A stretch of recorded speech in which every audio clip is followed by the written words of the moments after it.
Good evening. We'll begin with the Pledge of Allegiance. I invite you to join us.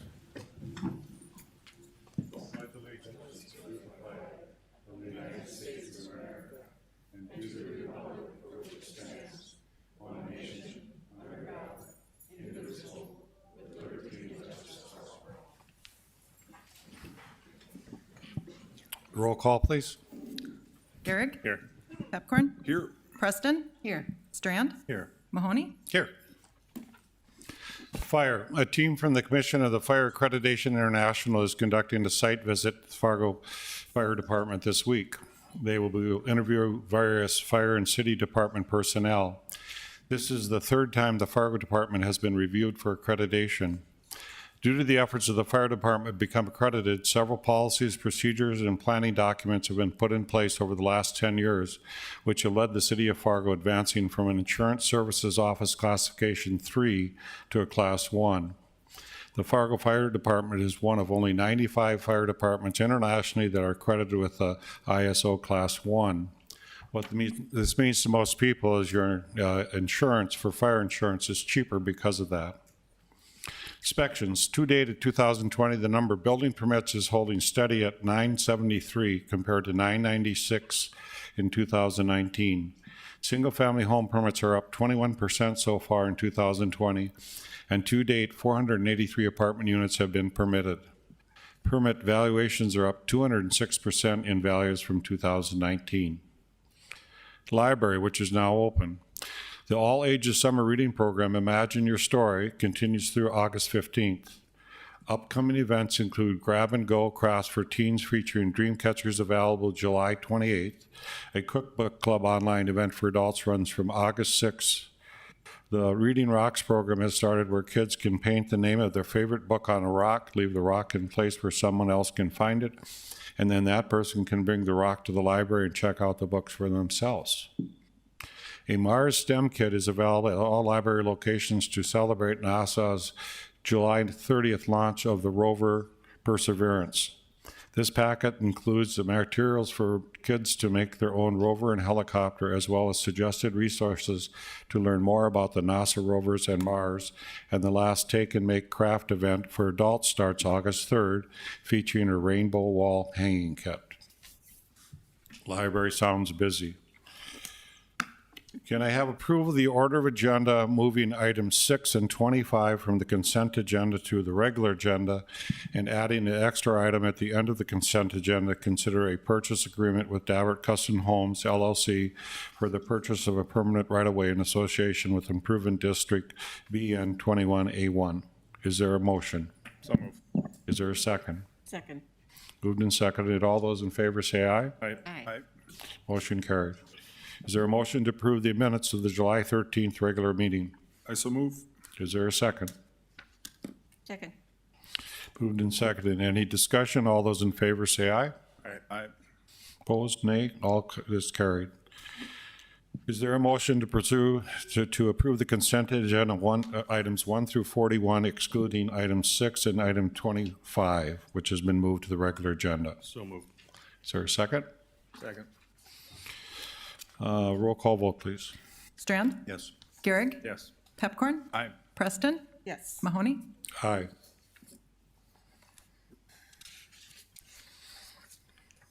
COVID discussion, we moved to be just in front of the mask discussion, so it makes it easier for Desi to have that discussion with the commission at that time. Item 43, you have my recommendation to appoint Deputy Chief Ross Renner as interim police chief. Ross, would you stand up once, please, just so they know who you are? Yeah, you have my, is there a motion? I so move. Second. Any discussion?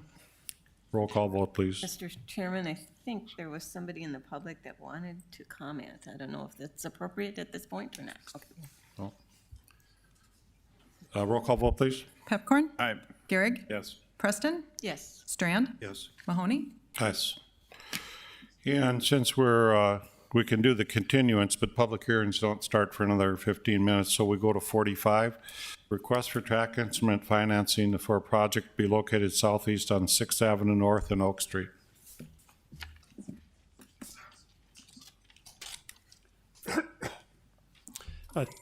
Thank you. This slide is recycled from last meetings when you looked at this same site for a zoning change. This is an initial review for request for tax increment financing on this particular site. Our process is to bring this to you initially before we spend time writing a renewal plan, having our financial advisors review the application, and having the city attorney work on a development agreement. So the recommendation tonight is to just move ahead and with the application. That's typically what you do unless you have concerns and likely would not support this. This particular site it has actually a lot of advantages for redevelopment. It's got some great views of the river. However, it's also been a very difficult site to develop.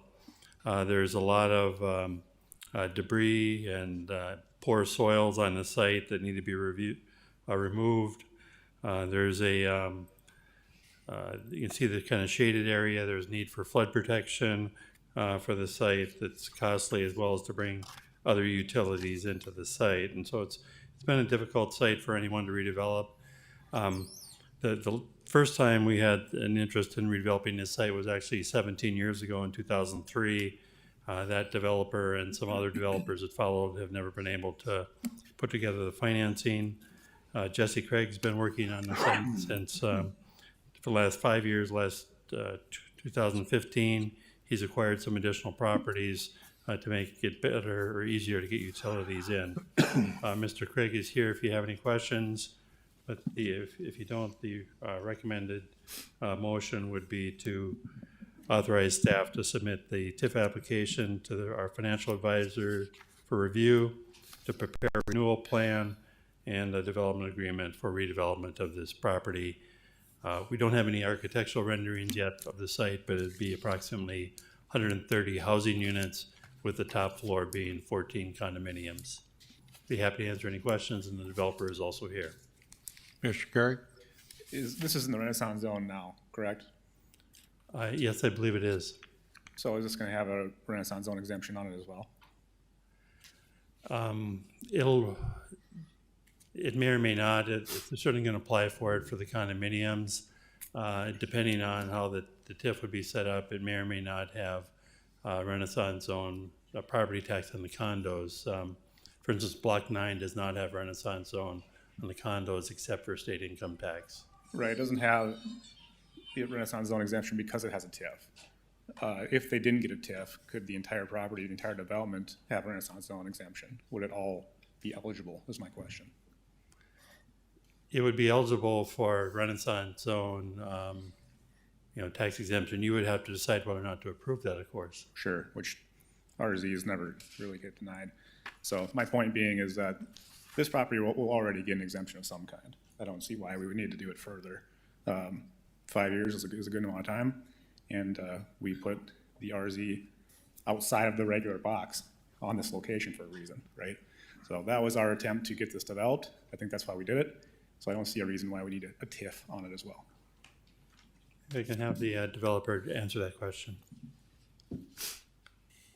Yeah, the Renaissance Zone was put on it though for the Opportunity Fund, and it was also put on for the Renaissance Fund. So the Renaissance Fund is depleted, no longer in existence.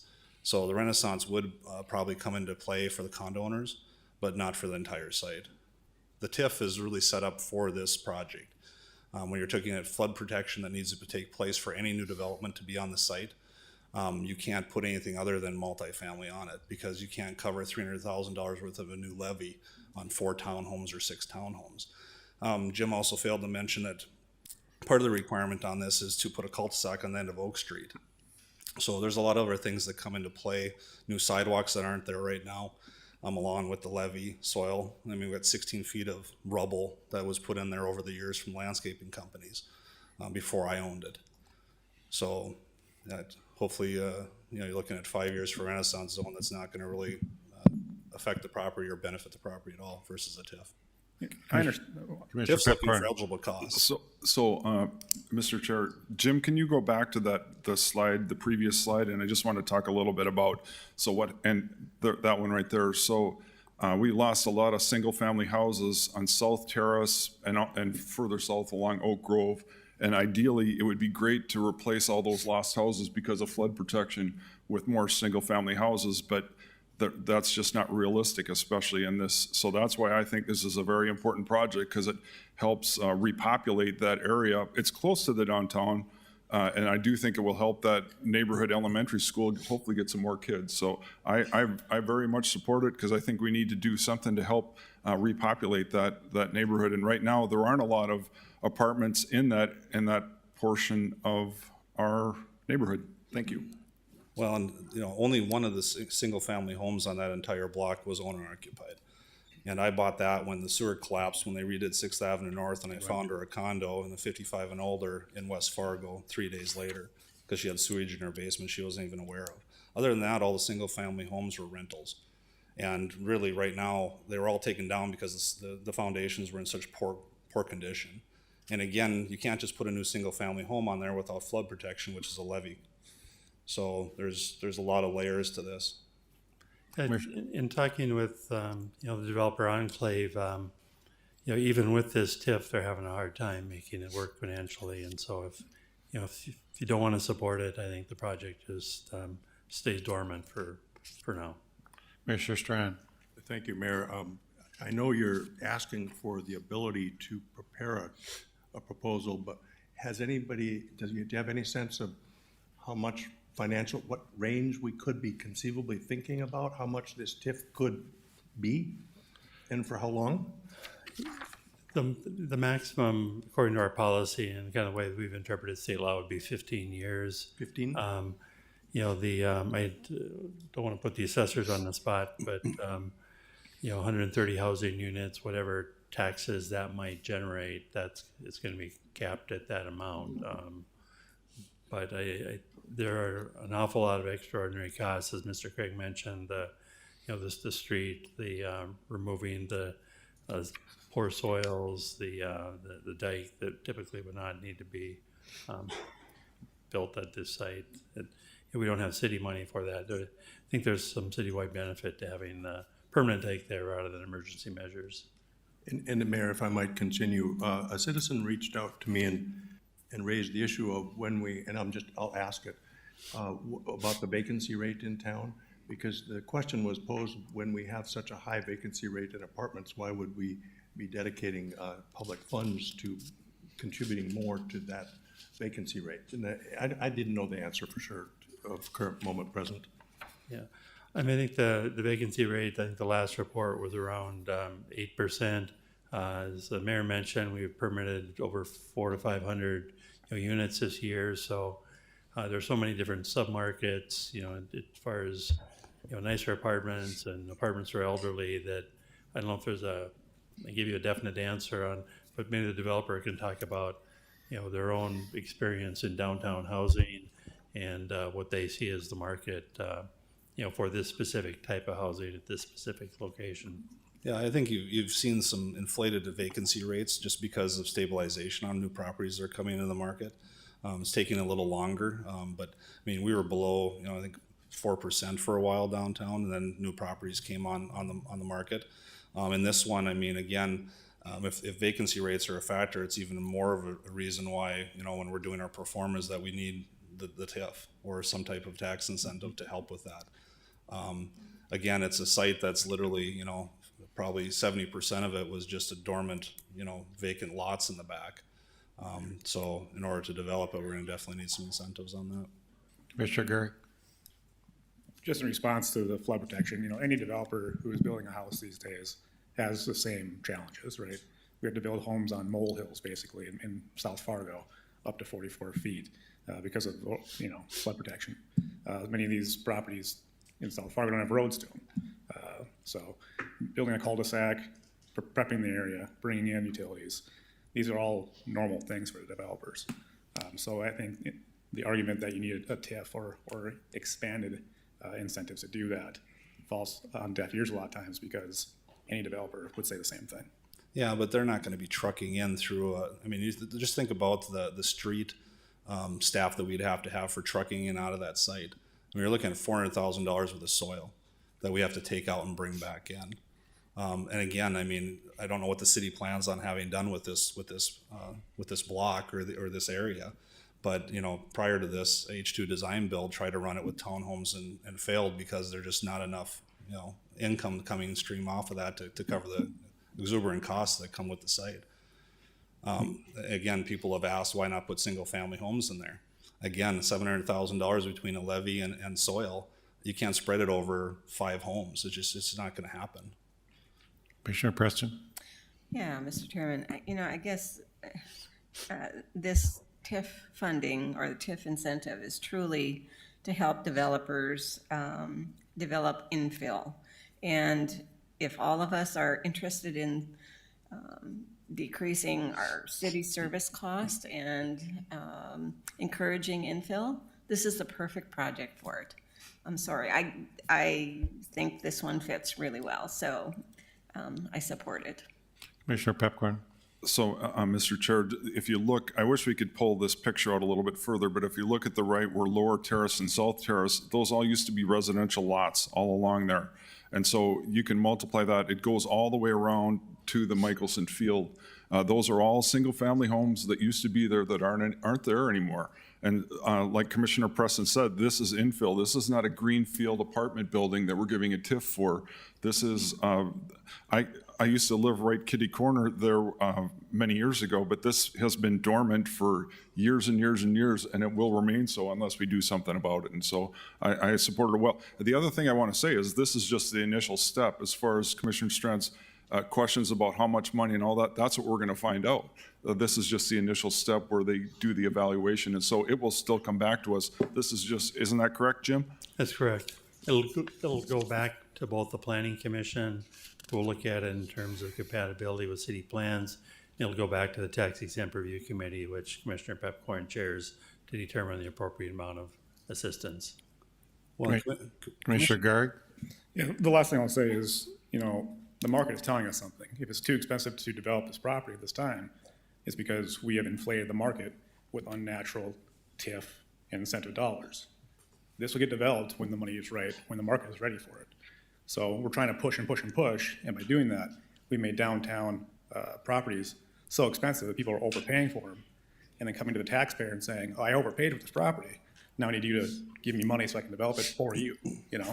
So we need to stop artificially inflating these markets and allow the market to catch up. With interest rates as low as they are right now, and building costs going up and labor costs going up, I would respectfully disagree with you. And Commissioner Strand, brought up the point, the fact that in the last commission meeting, the neighbors weren't in protest of it. This is a $25 million investment in that neighborhood. Both my older daughters went to Oak Grove, so I've driven by this property for 8 to 10 years, taking them to school and picking them up. I see this as a catalyst for the neighborhood. I think you're going to see comps and values go up. So you're going to see 121 tenants living there. They're going to want to buy single-family homes in that area and raise families. I just, like I said, it's been a long process, but a lot of meetings with the neighborhood. They've been supportive. It could be amazing project. One of a kind in Fargo. Do you have a motion? I'll make the motion. Is there a second? Second. Any further discussion? Roll call vote, please. Aye.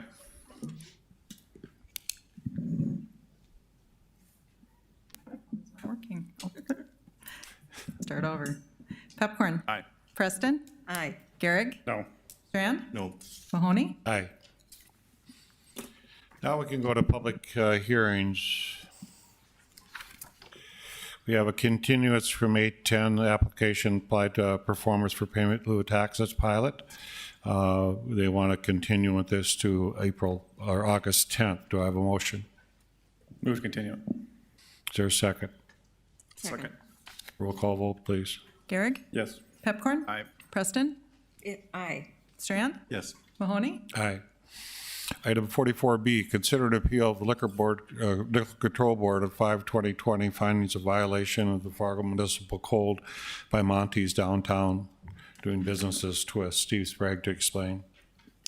Good evening, Mayor and Commissioners. I just want to give a little background before we get to the public hearings themselves. certain liquor license classes that we have require the licensees to sell food. And to verify that they're actually meeting the requirements, at the time of renewal, we request them to give us evidence of what their sales are. And then to further verify that, we hire an outside audit firm, an independent audit firm, and every license is reviewed on a 3-year basis. And so we have a process set up that we're looking and reviewing these licensees. So during our last cycle here, which started last September, we had 2 licensees that ended up failing the review of the food to alcohol sales. One is the first one that the mayor mentioned, which is Twist. Previously, Twist had a 47% food sales, and now with this second audit, they had a 48%. And so this would be their second failure in the last couple of years. Okay. Is there somebody appealing it? I believe Dan Herter is here from Twist. Okay. Hi. Yeah, that's, I wasn't sure how this was going to go, so I brought those same numbers. My appeal, request, plea, whatever you'd like to call it, is, I'm not arguing the numbers. I understand that there are ordinances and that we need to be compliant with that. And, I guess a year and a half ago when the first audit results came out, we did implement some changes. Some were more effective than others. We did move from 47% to 48%. For what it's worth, we do about $560,000 in sales. So we're talking about a $10,000 amount that needed to be food instead of alcohol. It is a shortcoming. It's not a dramatic shortcoming. I think that for any of you that are familiar with the business, you probably recognize that we are indeed trying to operate as a restaurant. For a variety of reasons, high-priced wines, high-priced cocktails, the continuing shift to craft beers. I won't dispute that on evenings like St. Patrick's Day, we probably have more of a bar crowd in there than we should. But, I guess my hope today is really to just make a plea that right now, financially, if we were to serve a 30-day suspension, it's just not viable for the business. We've come off of, everybody knows how terrible it's been for restaurants. We were closed for all of April, half of March. We're not even running at 50% capacity right now, just because that's the demand that's out there. So, I guess my first hope for you today is that we could call the month of April time served and let that be the 30-day suspension. If that's not possible, my hope is that we can at least defer it to a time when the business is a bit more viable and able to withstand that. I recognize we could still be open as a restaurant, but the reality is not having a beverage program on top of a food program just doesn't really resonate with customers right now. So I know there's a similar case to be made on somebody after myself. I'm not looking for any sort of special treatment right here, but just hoping that perhaps you can look at the current circumstances in the state of the industry and perhaps create a little bit of flexibility that would not normally play out. I'm happy to answer any questions. Otherwise, I believe that's Commissioner all I have to Pepcorn. say. So, Mr. Chair, I just have a couple things. First of all, we had this same comments last year. It's the exact same thing, and they still were short. And so the other thing is they pay less for a liquor license than, and so if they're not meeting this, then they have to buy a different liquor license. It's more expensive, and so but we already did this last year. This exact same, the same thing. If you heard us, we're going to go out of business. We almost did it. And so that's it came before liquor control. And so from our standpoint, to keep our credibility, you got to keep these penalties in place. Otherwise, we shouldn't have penalties because I guess that's the way I feel. So with that, I would make the motion to keep the findings in place and have the violation stand. Thank you. To his question, could you delay the 30-day suspension? Dave, do you have any comment to that? I guess my issue is then you have, you have to follow the rules. If you don't follow the rules, then you get penalized. If we don't penalize them, then why wouldn't everybody want to get the cheaper liquor license? I would. And so you have to keep our credibility. You have to have these rules and you have to stand by them because if you don't, then we don't need to be here. Thanks. Is there a second? Second it. Further discussion? Mr. Gary. It's a tough one. And Dale, you're right. We talked about it last year and it's coming back again. This is not 2019, however, you know what I mean? It is a bad year. And I understand, I think the point resonates with me more this year than maybe last year. It's also not a dramatic, they're not operating as a bar, right? It's still right there in 50-50, like he's saying, $10,000 to the left or to the right, and they're right there. They moved in the right direction, at least, right? So I'm more apt, I will support a delay in the penalty to sometime in the winter or whatever we decide to do that, when maybe business isn't as, you know, when things are more normal for the time frame. I don't want to see an empty building in downtown again. Are you suggesting an amendment to the original motion? I will make the amendment. What month do you think is appropriate? How far can we delay it and still make sense, Steve? The ordinance doesn't really call for, you know, when that time should be. So it would be difficult for me to say, well, we should delay it for 3 months or something like that. Dan, what would make most sense for your business? I mean, today, 6 months, of course, 3 months from now, if things are still not great, then I might have a different opinion. But we are seeing some signs of life, but albeit very slowly. So, you know, I think in the next 6 months, it allows us to find our footing, you know, at least plan for that and on a bit more of a strategic term. And What about 3 months? I think that's more reasonable. I think that's probably workable. Okay, 3 months from today. Is there a second? Second. Any other discussion? Mr. Chairman, if I could just ask Steve, does this put us into a precedent of sorts? That would be the next one that comes along? We've got another one right after this one. So it's a little bit different. The first failure is the penalty is to close 1 hour early and then to review it in 6 months, so that we're giving that time to you know, to get back into the right percentages. With the second failure, it is a 30-day period with no alcohol sales, and so it is a little more severe.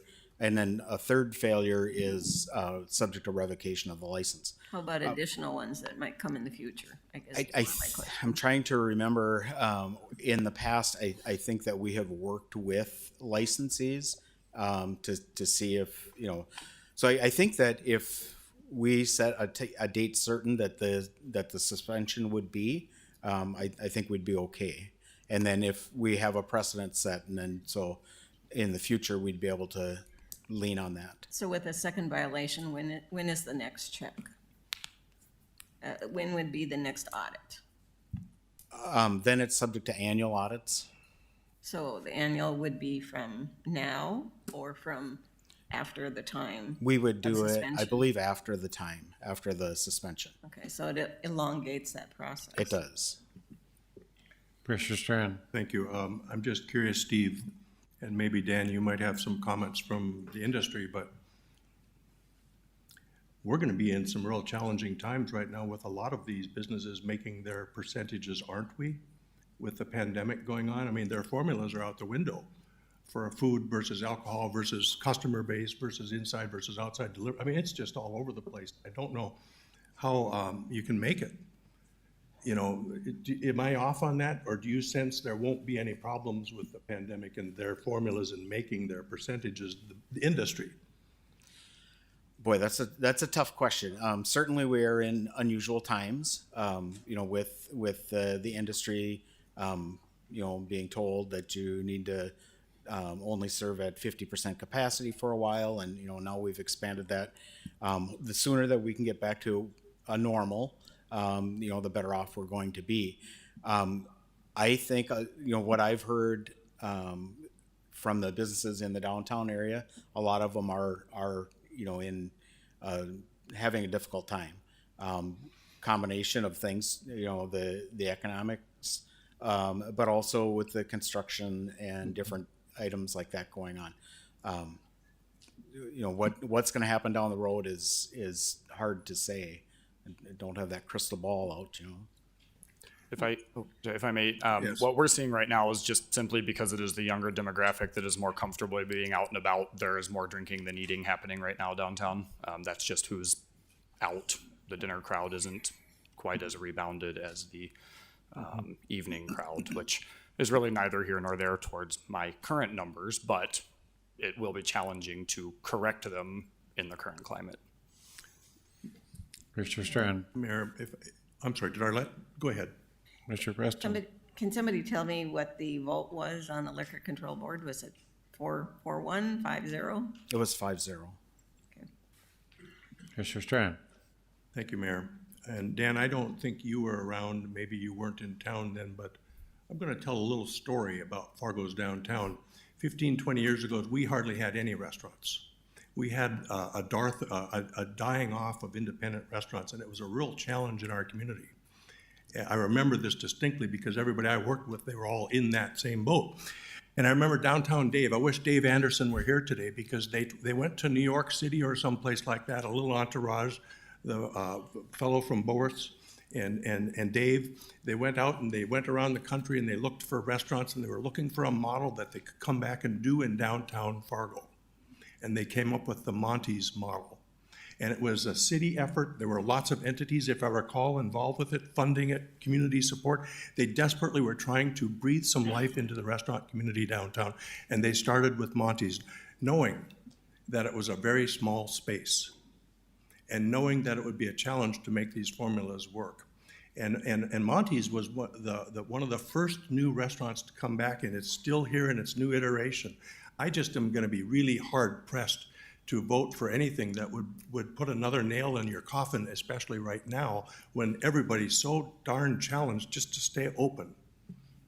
So my inclination is to give as much room as we can to investors, entrepreneurs, businesses like this who are entrenched in our community. We're in trying times. And I sure hope the next time you come back with a really good report of 50%, because we need it, because you probably won't get the commission to support that again. I appreciate that. So we'll vote on the amendment, which is to delay it for 3 months. Roll call vote, please. Yes. Preston? No. Strand? Yes. Pepcorn? No. Mahoney? Yes. And now we'll vote on the original thing, Dave, which was so as to enforce the penalty with the amendment now. With the amendment, yep. So it would say, we'll do the penalty, 30-day suspension, it'll start in 3 months. For point of clarification, does that satisfy your intention? Yep. And Dan, does that work for you? Yes. Okay. Thank you, Mayor. Roll call vote. Pepcorn? Yes. Preston? Yes. Garrig? Yes. Strand? Yes. Mahoney? Yes. Now, consider appeal the Liquor Board, Control Board, findings of violations in Fargo Municipal Code, North Star Hospitality, Southtown Poorhouse. Steve Sprague to explain this one as well. Sure. Thank you, Mayor. This one's a unique situation. You know, one thing I will say about the entrepreneurs we have in this town is that they're always coming up with different ways of doing business. And in this case, the Southtown Poorhouse was issued an FA license. It's for lack of better terms, it's a food and alcohol license. And so they are required to sell more food than alcohol. So in their concept, they included, or they have a Dwayne's Pizza that are made on within the building there. And they included the Dwayne's Pizza sales in with their sales to come up with the 50%. And when they included the Dwayne's, they met their ratio. Being that it was a unique situation, we then, the city staff asked the independent audit firm to do that analysis without the Dwayne's and to see what that percentage would be. And without the Dwayne's pizza sale, the food percentage dropped to 42% from 53%. So then the question is, well, should the Dwayne's be included or shouldn't it? And as we investigated further, we determined that that there wasn't a partnership relationship. It was a relationship of more just a business relationship where I'll buy your pizzas at a discount. And so based on that and the other information that came out, like at the liquor board meeting, was, you know, environmental health weighed in, and they said when they do their reviews, they treat each business as a separate business. They check the coolers and make sure the coolers for both businesses are separate and that they're, maintaining the proper degrees that they're supposed to have, separate inspections, separate walk-in coolers, and separate prep areas. And so when environmental health looks at that business, they're two separate businesses. And so in the end, the Liquor Control Board voted unanimously to not consider the Duane's sales in with the sales of the Southtown Poorhouse, and then to find them in violation of the food sales percentages. And this would be a first violation. I don't know if there's. So you'd have to close an hour early, is that what the final? They would close an hour early, and then there would be a follow-up audit in a 6-month period. Okay. And who do we have to speak to this? Anybody want to speak to this? My name is James Kalau. I'm here on behalf of North Star Hospitality LLC, and I appreciate the opportunity to make comment this evening. The question we have to ask, I think, is why are we here? It's this commission's responsibility on request for a public hearing to determine if a violation of the alcohol licensing requirements has occurred.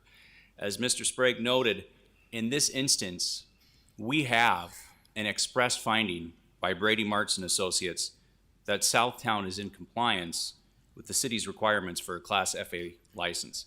The February 25th, 2020 audit summary notes that the food and alcohol sale percentages for the Southtown Poorhouse were calculated at 53% and 47% respectively. This is within the city's requirements for their license. That is a explicit finding using the audit procedures that was agreed upon between the city and Brady Martz, that Southtown is in compliance with the Class FA license requirements. So that alone really should be the end of the inquiry. There's no basis under the law as it currently exists for a finding that Southtown is not in compliance with the Class FA license requirements. If the city is going to regulate these licenses, those regulations have to be understandable to the entities over whom enforcement is sought. The only consistent way to do this is to rely upon the findings of the body that is tasked with monitoring compliance. Here, that's Brady Martz. Otherwise, you have inconsistent application of the audit process. And so this commission as a regulatory body, it's tasked in part with ensuring compliance by those individuals that are regulated. And that necessitates an understanding by the individuals who are regulated as to what they need to do to be in compliance with the license requirements. And we have here the audit procedure, the audit processes set forth by the city and utilized by Brady Martz. Unless those are applied consistently, no individual who's regulated is going to know how and whether they're in compliance with the license requirements. There's not going to be any consistent application. And so the city obviously uses these audits in determining whether or not a business is in compliance with the applicable license requirements under Article 2515. We have, again, an explicit finding that the alcohol to food sales ratio for Southtown is in compliance with those requirements. And so there's no basis for finding of a violation. That's true under the express language of Section 251506J as well. That also compels a finding of no violation. That requires that a Class FA licensee derive 50% or more of its annual gross receipts from the sale of prepared meals and non-alcoholic beverages. Now, prepared meals is not defined under the code. However, main course menu items is defined. That's defined as an item fully prepared and cooked on the premises. And so just to expand on the city auditor's comments, all of the food that is prepared within Southtown, it's fully prepared and cooked on the premises. That includes Duane's Pizza. Section 251506J4 requires that an FA licensee provides a full and complete kitchen adequate for the preparation of food as required by this ordinance. That's exactly what Southtown has done here. Southtown shares its kitchen with Duane's Pizza, so there's no separate kitchen that Duane's Pizza is using. There is one entrance and one entrance only to Southtown. The pizza is prepared and cooked in Southtown's kitchen and on the premises. It's a menu item for the restaurant. It's available for purchase at the restaurant. It's available for consumption at the restaurant. And there's no restriction on the definition of premises within the code. So if the commission is seeking to impose one, I would respectfully suggest that the ordinance needs to be so amended before it may do so. because there is nothing within the express language of either Article 2515 or Section 251506J which prohibits this arrangement. And that's a very important point. There's nothing within the code that prohibits Brady Mart's from including the sale of Dwayne's Pizzas and calculating the alcohol to food ratio.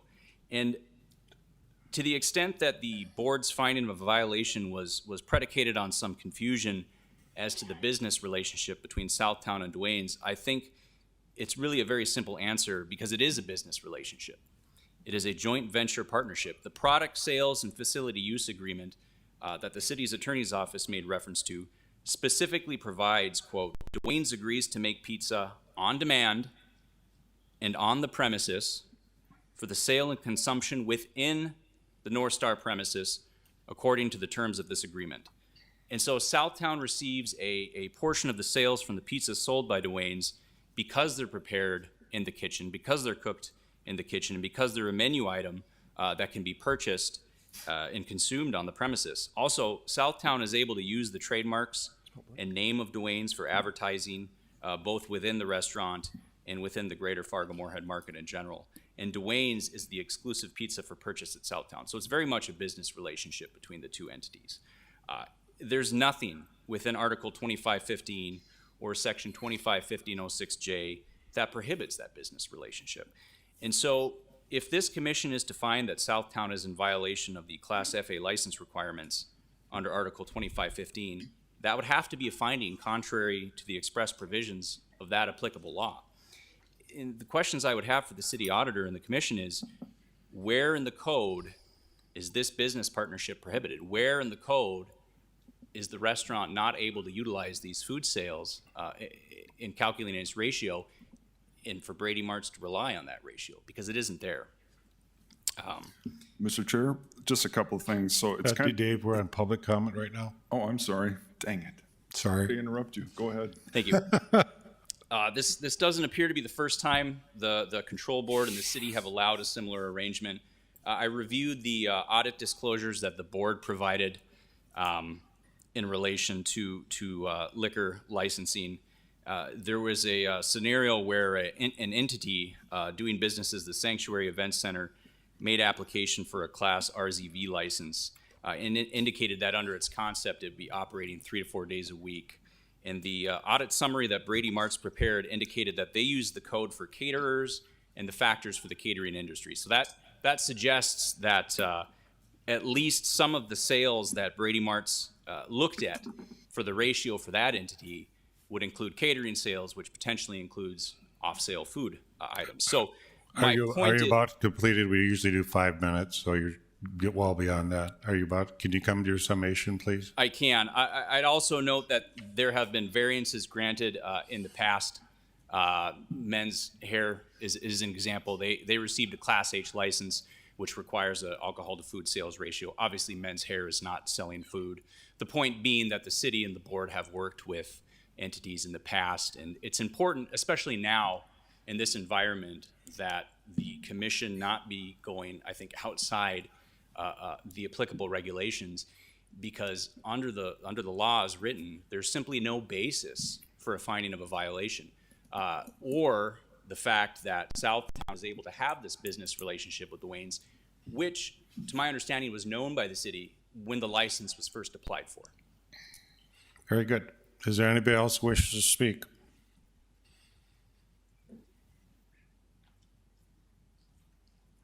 If you could allow the other attorney to come up, please.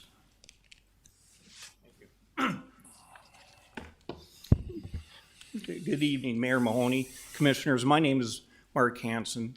I'm an attorney at the Nillis Law Firm here in Fargo, and I represent Dave Erickson. Dave owns two establishments in town that have liquor licenses. One is Cowboy Jack's in downtown Fargo that I believe has an A license, and a Bulldog Tap in South Fargo, very close to where Southtown Poorhouse is located, that has a Z license, neither of which are an FA license. I'd like to make 3 points that I hopefully are going to be helpful in your review of the issue before you. First is the ordinance, and contrary to council's review of it, why we are here is because of the business plan of Southtown Poorhouse. And Southtown Poorhouse's either unwillingness or inability to want to follow what the ordinance requires. Second, there is a precedential issue here, as it was pointed out by Commissioner Pepcorn. We need to make sure that we have credibility in the ordinances and how they are applied. And so that is also something the commission needs to look at. And then finally, if we look at what the ordinance says as it applies to the business plan of Southtown Poorhouse, I think it's a relatively easy determination. The city staff, Nancy Morris and Steve Sprague, spent a large amount of time looking into this issue, trying to unravel the relationship between Duane's and Southtown Poorhouse, and is set forth in the memo from Nancy Morris, as well as the other information that's part of the packet, recommended, and the Liquor Control Board determined that these Duane's Pizza sales cannot be counted. And here's why. What council fails to point out in the ordinance, and what's unique about this ordinance is, instead of trying to figure out what does it mean, what's the intent of it, it says it right in the ordinance. The FA ordinance, the very provision cited by council, states that it is the intention of these restrictions in this ordinance that the purpose of an FA license is to allow the sale of alcoholic beverages as adjunct to the restaurant operation and not that of operating a full-time liquor establishment. Adjunct to the restaurant operation. Now, adjunct isn't defined. I suspect Gary Stewart came up with that word years and years ago, and he helped with these, and maybe Eric was involved, but adjunct means supplementary rather than an essential part. So you look at what is the FA license. It's a restaurant, and the sale of alcohol is supposed to be supplement to that, not an essential part of that.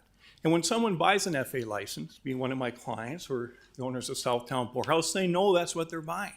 They have to meet the 50-50 food requirement. And that adjunct to is in other ordinances. It's in the FA golf ordinance that the sale of alcohol has to be adjunct to the golf course and restaurant. It cannot be the essential means of the business. FA Entertainment has the same provision. The ABHRZ Renaissance Zone Hotel. The intent is, okay, you have a business, be it a hotel, a restaurant, a golf course. You want to sell alcohol that's supplementary to it, fine. But if you have a restaurant, you have to meet the 50-50 sales. Now, what we have here is a situation where the owners of Southtown Poorhouse are saying, well, I don't own Duane's. No question that the owners of Southtown do not own Duane's Pizza. If they're separate businesses, they're treated separately by environmental health. We're going to take those pizza sales and we're going to include them in our 50-50. I'm going to open up a bar, get an FA license. I'm going to have a Jimmy John's right here. I'm going to have a Chinese restaurant right there. I'm going to have a pizza place right there. As council interprets it, premises isn't defined, so I can include all those, and then I can count it towards the 50-50. That's not something that is supplementary to the bar, right? The alcohol has to be supplementary to my restaurant, not trying to find ways to have food from some other entities increase my 50% food sale. Let's apply those, I'll be real quick, to the Southtown business plan. When they bought the FA license, they knew what they were buying, as I said. These are smart people. They're sophisticated. They're working with bankers. They're working with lawyers coming up with these agreements. They knew exactly what they were buying. Council said that this is what was approved by the Liquor Control Board and the City Commission. In early April of 2019, this issue was raised with Liquor Control. This is in some of the submissions to the Commission. And it was determined at that time by Liquor Control and by city staff that this is an audit issue. Let's see how it plays out. If you pass without the Duane's Pizzas, then you're fine. So back in April, Southtown knew this was an issue. What did Southtown do in response to that? Well, in December of 2019, and it's part of the public record, Southtown was found to have been violated by city staff the requirement in the ordinance that a full kitchen be open until 1 hour before you end liquor sales. So I don't know if they didn't read the ordinance or they didn't care about the ordinance. I don't know, but that's not an excuse for it. It was publicized and it was known that the kitchen at Southtown closed at 10 p.m., yet alcohol was served until 2 a.m. So let's assume Southtown opened at 10 a.m., closed at 2 a.m. If my math is correct, 16 hours. No food, no kitchen for 4 hours of the 16. 1/4 of the time, alcohol is not being served. How is that adjunct to? How is alcohol adjunct to a restaurant when 1/4 of the time you're selling alcohol and not food? So this is something that Southtown Poorhouse, if they truly want to have a restaurant, which is what they bought, which is what they have to meet up to, this is something they can do and have to do. The penalty that is imposed here, frankly, is not that punitive. It's simply close 1 hour earlier, and I would suggest that I assume the kitchen would still remain open till midnight, and in 6 months have an audit and then make a determination if it's made. That's all that was found by a liquor control board that's required. So the ordinance that also requires, I want to point out, full kitchen and full menu be opened in an FA license up to 1 hour before alcohol is not being served. If you want to meet the 50-50, you're not closing your kitchen at 10. This is not the situation where there's going to be any rewriting or amendment to the ordinance. So I would request on behalf of my client that this commission affirm the unanimous determination by the Liquor Control Board that Southtown Poorhouse did not meet the 50-50 food to alcohol requirement. Thank you. Thank you. Is there anybody else who wishes to speak to this issue? Mayor, I request we use the clock. Okay. Ty, can we do a 5 minute, or excuse me, do 4 minutes now at this point? Go ahead, sir. My name's Jeff Thomas, and I've got Frank's Lounge in South Fargo. And appreciate all the work that Steve and the city attorney, Nancy, have done. And I'm not here so much to speak about these two individual cases, although it pertains greatly. What I'm here to speak about is you know, we're in an industry that gets criticized a fair amount. And there's a lot of great people in this industry, and we're often referred to as the good old boys club. And the reason that happens is exactly what Commissioner Pepcorn was saying. Rules get changed consistently, and they get bent, and we make accommodations, and that's not right. The law is out there dictating how we operate. As Attorney Hansen said, these are smart people making smart business decisions. They're working with banks, they're putting projections together, they're putting a lot of capital at risk, so they're doing their homework. And we've got to understand they have the same ability to adjust their business plan to make this work. And so it really is the credibility of the Liquor Control Board and the commission. There's a perceived notion out there that, you know, we're going to make this work. You know, as it relates to the ordinance of itself, I'm not an attorney, but one of the things that popped into my mind when I heard, well, the ordinance isn't clear. Potter Stewart, Associate Supreme Court, you know it's porn when you see it. When you start an FA business, and the assumption is, you're going to have you're doing a restaurant that serves alcohol. You don't think, oh, you know what, I'm going to bring in all these other people. What you're saying is, if I own a strip mall, it's my premise. If I own it 100% and I want to put on my menu that I happen to have 3 restaurants in there, just like Mark Hansen said, it's on my premise. It's my business. I have no capital at risk at that. But if I want to start partnering with people, is that okay for me to do that? When I got my license, Chief Todd talked about, again, public safety. When you start making these accommodations and you start bending the rules a bit, things like that will happen. We don't want a proliferation of bars and restaurants, and the reason we see bars and restaurants struggling is, you know, although there are licenses, it's a business. It's supply versus demand. So that's really the last point is just, and it's the smallest concern, is when we start doing those things, we talked about the cost of licenses. The cost of licenses isn't drastically different, but there is a difference there. And when you start doing these things, if you can always get the cheaper license and you know you can do something like this, it devalues the value of the license that many of us have bought in the community with our understanding of what the rules were. Thank you.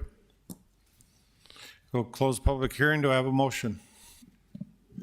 I'll make a motion to uphold the findings, and can I just make a couple of quick comments? It was so long ago. I apologize for interrupting, but the main thing is the FA license is much less expensive than a full, and what's gonna happen is if we don't uphold these, why would you not buy an FA license? I mean, from now on, that's all we would sell. And then you just partner with a business. And it's kind of ironic because Monty's is a perfect example of an FA license. The one below clearly is not. It's two separate businesses. They have separate employees, separate payrolls. And so there's no question in my mind. So once again, this is very important. It might seem like they're trivial, but this is a precedent.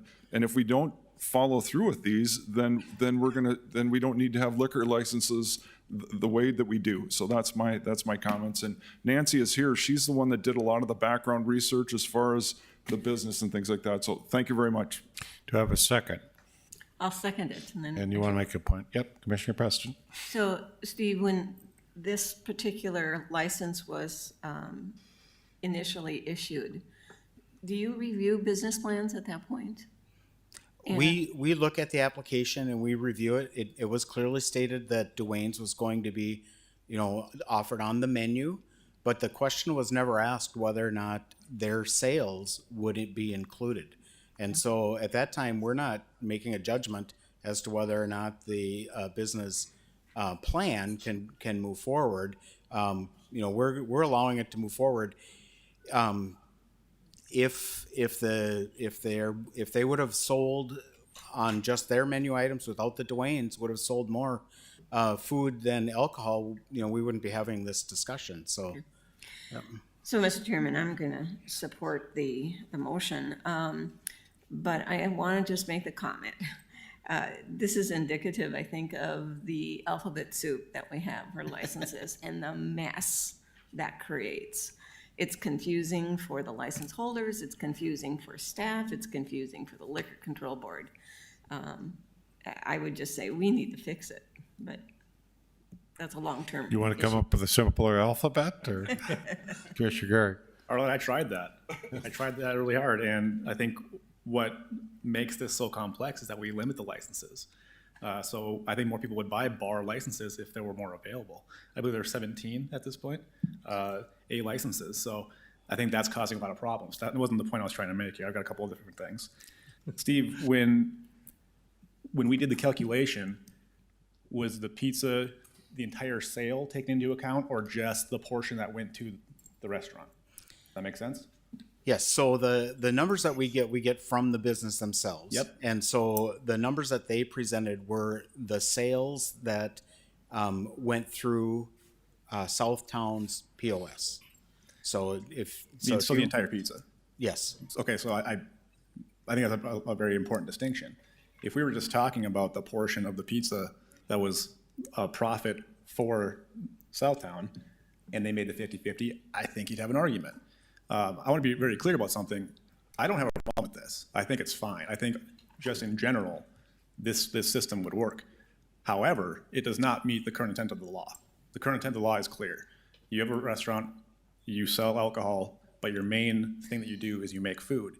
And clearly they weren't making their own food. They were buying it from another entity. They were putting it through their systems, kind of like laundering it through.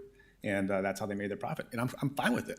But that's not what the intent of the law is. So again, I want to fix it. Let's make an easier system. But I think if this is going to continue, you either have to change the law or allow more licenses to be sold for bars. So I will also support the penalty, but I think that we have work to do, and I think that the structure of everything is the driving cause of a lot of this heartburn, a lot of this pain. Any other comments? Roll call vote, please. Pepcorn? Aye. Preston? Aye. Garrick? Yes. Strand? Yes. Mahoney? Yes. We'll do one more item, then we'll take a break. We'll go to item 44D, Bulger Edition. Approval recommended by Planning Commission, 6220, zoning change from multi-dwelling residential to general commercial. First reading of the rezoning ordinance and plat of the Bulger First Edition. Donald Crest to explain. Good evening, Commissioners. Donald Crest of the Department of Planning and Development. I'll be presenting the next two items. These will probably just be both quick here, sir, unless your commission does have questions. Your packets for these items include zone change ordinances prepared by the City Attorney's Office. Item 44D is a minor subdivision and zone change called the Bulger First Edition. This is related to Bulger Funeral Home here, located on 10th Street and 2nd Avenue South. The Bulger Funeral Home is here. They own all these properties here, including this residence, which is a rental residence at this time. They want to plat all these 5 lots into 2 lots in the plat. Just a visual here. This is from this morning, looking across 10th Street there, in front of Bulger with their sign with the clock on it. This is looking at the rear. There's an alley that goes down here. There's a garage that they own for their specialty vehicles there in that business. This is the edge of the current parking lot, and this is that 5th lot that Bulger owns there. And then this is standing in the parking lot. This is the back of that house. This is their garage. So this would also become part of the parking lot. This is the lot that's going to be rezoned to GC General Commercial. That fence is the last house on the lot that goes to this property, and that's not included in the subdivision. So again, plat those existing 5 lots into 2. Interestingly, those 5 lots that are there were platted in 1874 as part of the original Fargo town site. When you put a subdivision on the ground, it never dies. The zoning here, again, we see the red is the GC, the general commercial, which is the appropriate zoning for a business service like this. And then this is an MR3, so the zone change that's proposed here will change this part of MR3 to the general commercial for the entire property. So again, plat and a zone change. Again, there's the plat. Plat this into 1 lot, rather. The recommendation is stated in your staff report and shown on the screen. The applicant's representative, Brady Wall of Houston Engineering, is with us tonight and we wish to address the commission. This concludes staff's presentation. Thank you. Thank you, Donald. Is there anyone else present who wishes to speak to this rezoning? Is there anyone present who wishes to speak? If not, we'll close the public hearing. Do I have a motion? Mr. Chairman, I move to approve. Second. Moved and seconded. Any discussion? Roll call vote, please. Preston? Aye. Garrick? Yes. Pepcorn? Aye. Strand? Yes. Mahoney? Aye. We will take a 5-minute recess, come back at 6:08.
We'll call the meeting back to order. Yes, sir. Call the meeting back to order. No, Thank you. We'll call the meeting back to order. We're going to go to item 44E, edition, third edition, approval recommended by Planning Commission 6220, zoning change from a multi-dwelling residential to limited commercial. First reading the rezoning and a plat of edition, third edition. Thank you, Commissioners. I get to bookend both ends of the break there. Third edition is again a fairly straightforward plat and zone change. This is located on 38th Street South here. This is I-29. This is the 52nd Avenue interchange just off the photograph here. This is all developed as addition and addition second edition. Just location, this is the Cobalt Hospital. This, of course, is the Microsoft up here. And this lot was originally platted here, sort of a curved shape. The proposed plat adds a little bit of this lot to it. Again, it's vacant at this time. This is the Cobalt parking lot here. These are the existing apartments. Just two different views of that on a sunny morning there this morning. The zoning, as we see here, is multi-dwelling residential for this part. So this entire part will be changed to limited commercial, which matches the zoning of the Cobalt Hospital and the land use designation here. Again, the plat just shows the combination of this lot and a little piece of this lot here. If this is approved by your commission, one other thing that will happen is that this rezone, there's a conditional overlay on the larger lot here that really applies to the north part of the lot. And so that'll just get extinguished on this part of the lot because it's no longer necessary for this. It'll remain on the larger lot. Here's the part two of that. The applicant's representatives, Brian Pattengale of Houston Engineering and Austin Morris of Enclave Development, are here and may wish to address the commission. The motion is stated in your staff report and shown on the screen there as noted in your staff report. This is a contingent motion here, just to adjust for some timing problems that we had with this project. So your commission would approve this, and just there's a final technical review to be completed. Staff takes care of the rest of it, so it does not need to come back before your commission. Staff will verify these contingencies have been met and the plat is recordable, and then take care of it at that time with the applicant's cooperation. Thank you, Donald. Is there any president who wishes to speak to this? Is there anyone present who wishes to speak to this motion? Close the public hearing. Do I have a motion? Mr. Chairman, move to approve. Second. Moved and seconded. Any discussion? Roll call vote, please. Preston, Aye. Garrick, Yes. Pepcorn. Aye. Strand. Yes. Mahoney. Aye. Thank you, Commissioners. Thank you, Donald. 46, a continuance to 8/10/20. It's an application for abatement of taxes on behalf of Shields All Sports. Do I have a motion? So moved. Is there a second? Second. Moved and seconded. Any discussion? Roll call vote, please. Strand. Yes. Preston, Yes. Garrick, Yes. Pepcorn. Aye. Mahoney. Aye. 47, application for property tax exemption for improvements in buildings. Do I have a motion? I so move. Is there a second? Second. Any discussion? Roll call vote, please. Pepcorn. Aye. Garrick, Yes. Preston, Yes. Strand. Yes. Mahoney. Aye. 48, discussion regarding COVID. We're going to have Desi start this and give her part, and then I think Commissioner Strand is going to go through the variety of documents we received today on mask policy. Good evening, Mayor and Commissioner. So I'm just going to do my little COVID update from earlier, and then you can jump in on the mask part when I'm done. Positive COVID cases in Cass County now are at 2,816, with a little over 92% of those are now recovered. Cass has had no reports of death in the past week plus. We've had 75 deaths to date, with 77% of those being in long-term care for Cass County. Our hospitalizations in Cass remain low, but are much higher in the western part of the state. I do have a couple graphs that I have tonight from our Cass County dashboard. The first one just shows that 14-day rolling average of new cases in Cass. So as you can see, we're having a slight increase in Cass in our cases, but the majority of activity as of late has been in the rest of the state. So they're having quite higher cases across the state. As you know, we were having higher cases more in that May and June, and now ours are leveling off just a bit, and theirs are going a little bit higher. The second graph is the 14-day average, that positivity rate. So when we first started our task force in May, you know, we had almost that 10% positivity rate, and the state was a little bit concerned about that. So we started that task force. And as you can see, we brought that down quite nicely. We've had a significant decrease in that, and that I believe is really due to the efforts of our task force with our targeted testing, our contact tracing efforts, working with businesses in our vulnerable populations, and then our prevention messaging. So I feel we've done really well with that. We continue to have some process issues with the state as far as result delivery and result notification and getting our test notification in a timely manner. We're trying to propose taking over some of that at the county level. So we're trying to convince them that we could help offload some of their duties, that we would be willing to take that on for Cass County and our region. And so we're hoping that we can convince them of that. Monitoring of close contacts is also something that's changing across the state. So you may be hearing some of that. This is really due to a capacity issue with contact tracing across the state.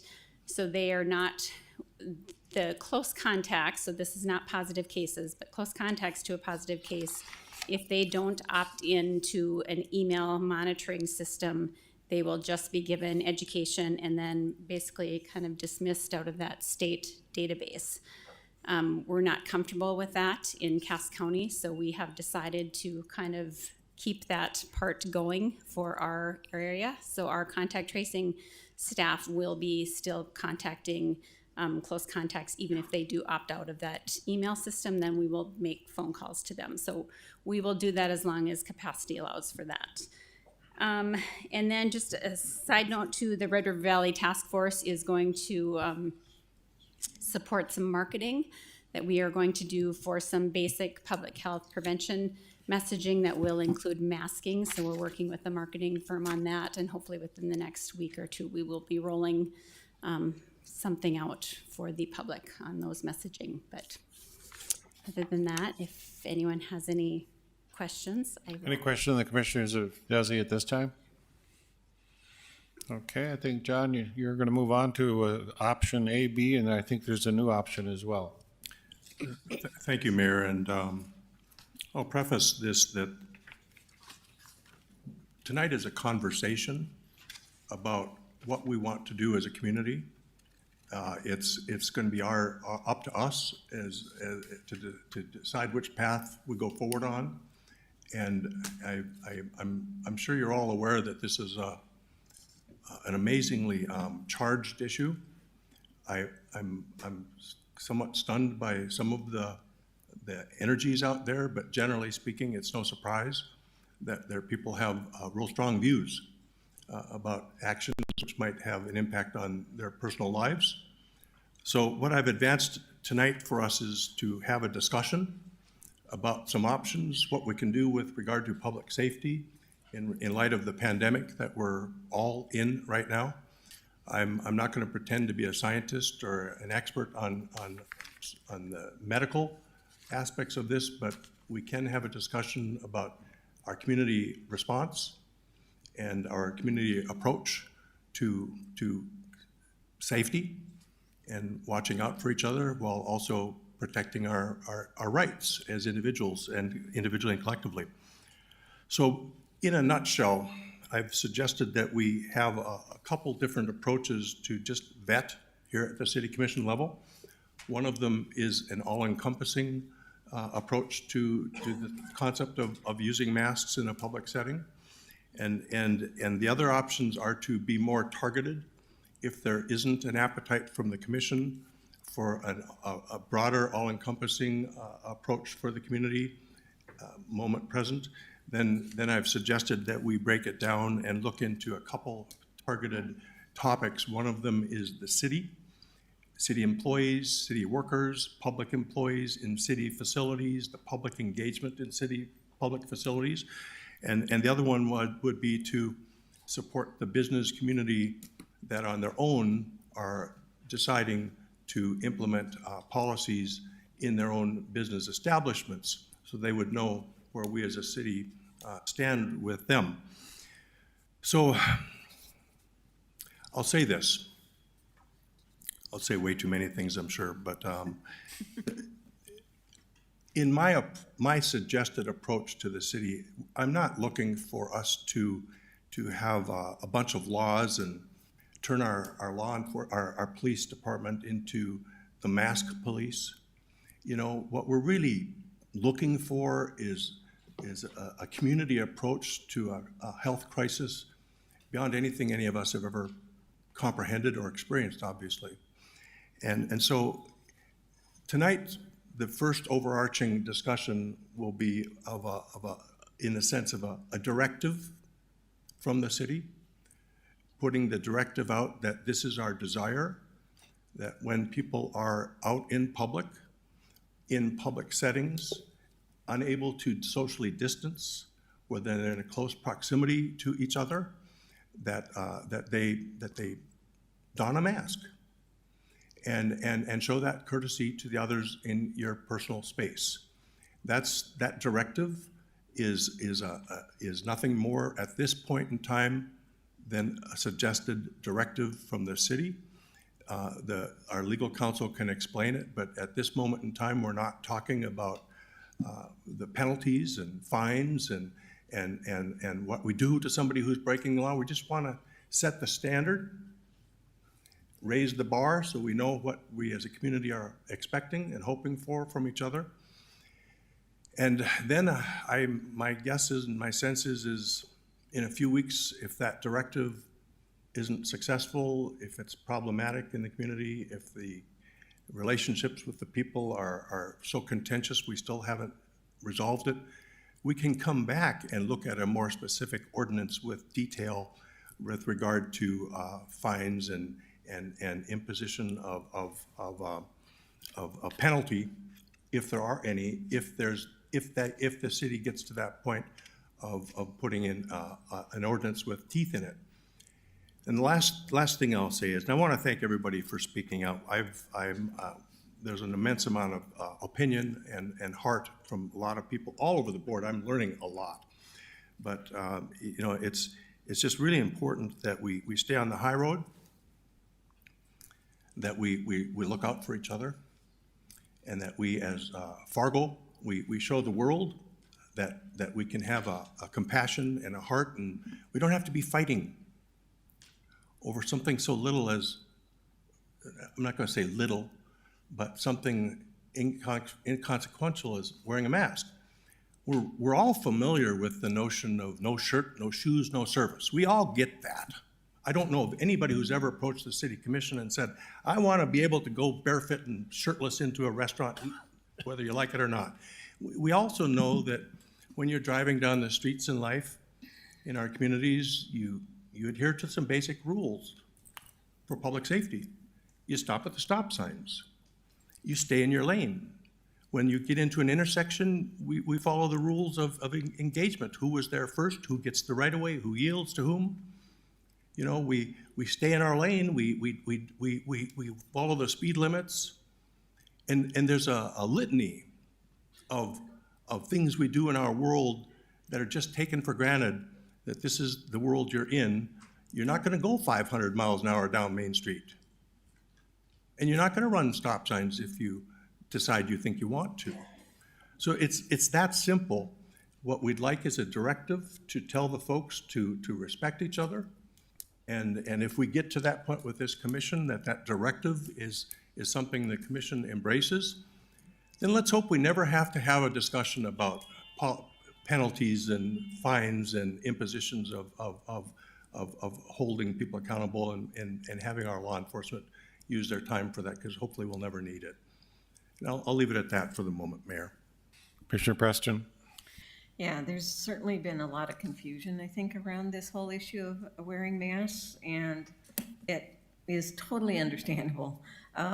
This was such a different virus that started off looking like one thing and has the understanding has evolved to the point where I think we're finally beginning to see some research studies coming forward that indicate that masks are truly, they are effective. From other countries that have gone through this cycle and are on the other side of it, and there's some indication by all means that masks are effective. So the confusion is understandable. The trending in the numbers, when you look at the western side of the state, it definitely is concerning. Yeah, we're sitting pretty good yet, but more than likely that's going to come. So, you know, I think all of us are struggling to try to figure out how to live with this virus. And part of living with this virus for the next year probably is going to be wearing masks almost regularly. So, yeah, it's a bit of an inconvenience. I have glasses; they fog up all the time. It's not fun, but and also it's, you know, it's not, a mask is not to protect yourself like a seatbelt is. A mask is to protect the individual that you're talking with, your parent, your grandparent, your friend who you're talking with. So it's a little bit different that way, and that's why I think it's also a little bit harder for people to understand. However, because it's probably coming, the time to act is now. It's not when we have it and when the numbers are going up, then it's too late almost to try to lessen the impact. So, you know, the emails that we've gotten, and we've gotten a lot of them, there's been a number of businesses that are actually supportive of this. There's a number of them that have tried and have implemented this. They are looking for the support from the city leaders. So that's why, you know, I certainly support, John, your proposal here tonight. So, Commissioner Gary. Thanks. So I think we should take a step back real quick and ask, what is the curve? The curve is the number of hospital beds available relative to the number of people who need hospital beds at any given time. It is the curve. There's only one curve. There are not multiple curves. There's not a curve for the total number of infected. There's not a curve for the total number of dead. There is one curve. So why do we close down a portion of our economy, resulting in mass unemployment? We went from 2% unemployment in North Dakota to upwards of 17%. We were trying to flatten the curve. Social distancing is a delay mechanism. It's not a cure. It doesn't end COVID. It's a delay mechanism, just like what it sounds. And it worked. We have never had 5% capacity in our hospitals here in Fargo or North Dakota. The curve remains flat. So why do we wear masks then? We wear masks when we can't social distance, just like John's slide said. We understand that we can't close down the economy forever to delay COVID. So we rely on delay mechanisms like social distancing, like masks. Masks are nothing more than a delay. So what are we delaying? We know what the curve is, and we know it's flat. It always has been. We know that social distancing and masks are not a cure, but instead they are a delay mechanism. The delay mechanism are put in place to help flatten the curve, but the curve is already flat. So what is the goal of instituting another delay mechanism? In this case, we're talking about masks. The stated goal is to stop the spread of COVID, but we already know that masks are not a cure. Masks won't stop the spread. They will only delay the spread, but they will not stop the spread. So again, what are we delaying? At some point, everyone will get this virus. Just like you will get a cold, you will get the flu. At some point, you will get it no matter what you do. So we can't make everyone social distance forever. You can't wear a mask forever. With that said, we cannot delay the inevitable forever. So on a separate but related note, an ordinance like this is not harmless. It's not harmless to say that everyone has to wear a mask. We have seen the unrest in the public over this issue, just like John said. Have you been on social media lately? There's some unrest there too. Have you seen Walmart lately? There's some unrest there too. So when people institute these type of rules, there's unrest that happens, and we've all seen it. It's getting pretty vile out there. Then we have the issue of enforcement. I mean, God forbid we have cops on the street pulling people over for not wearing a mask because they were 6 feet apart, but now they're 4 feet apart, but now they're 6 feet apart again. It would be mayhem out there, and we don't need that. So I will not support a citywide mask ordinance, especially not at this point when the curve is absolutely flat. Mr. Pipcorn.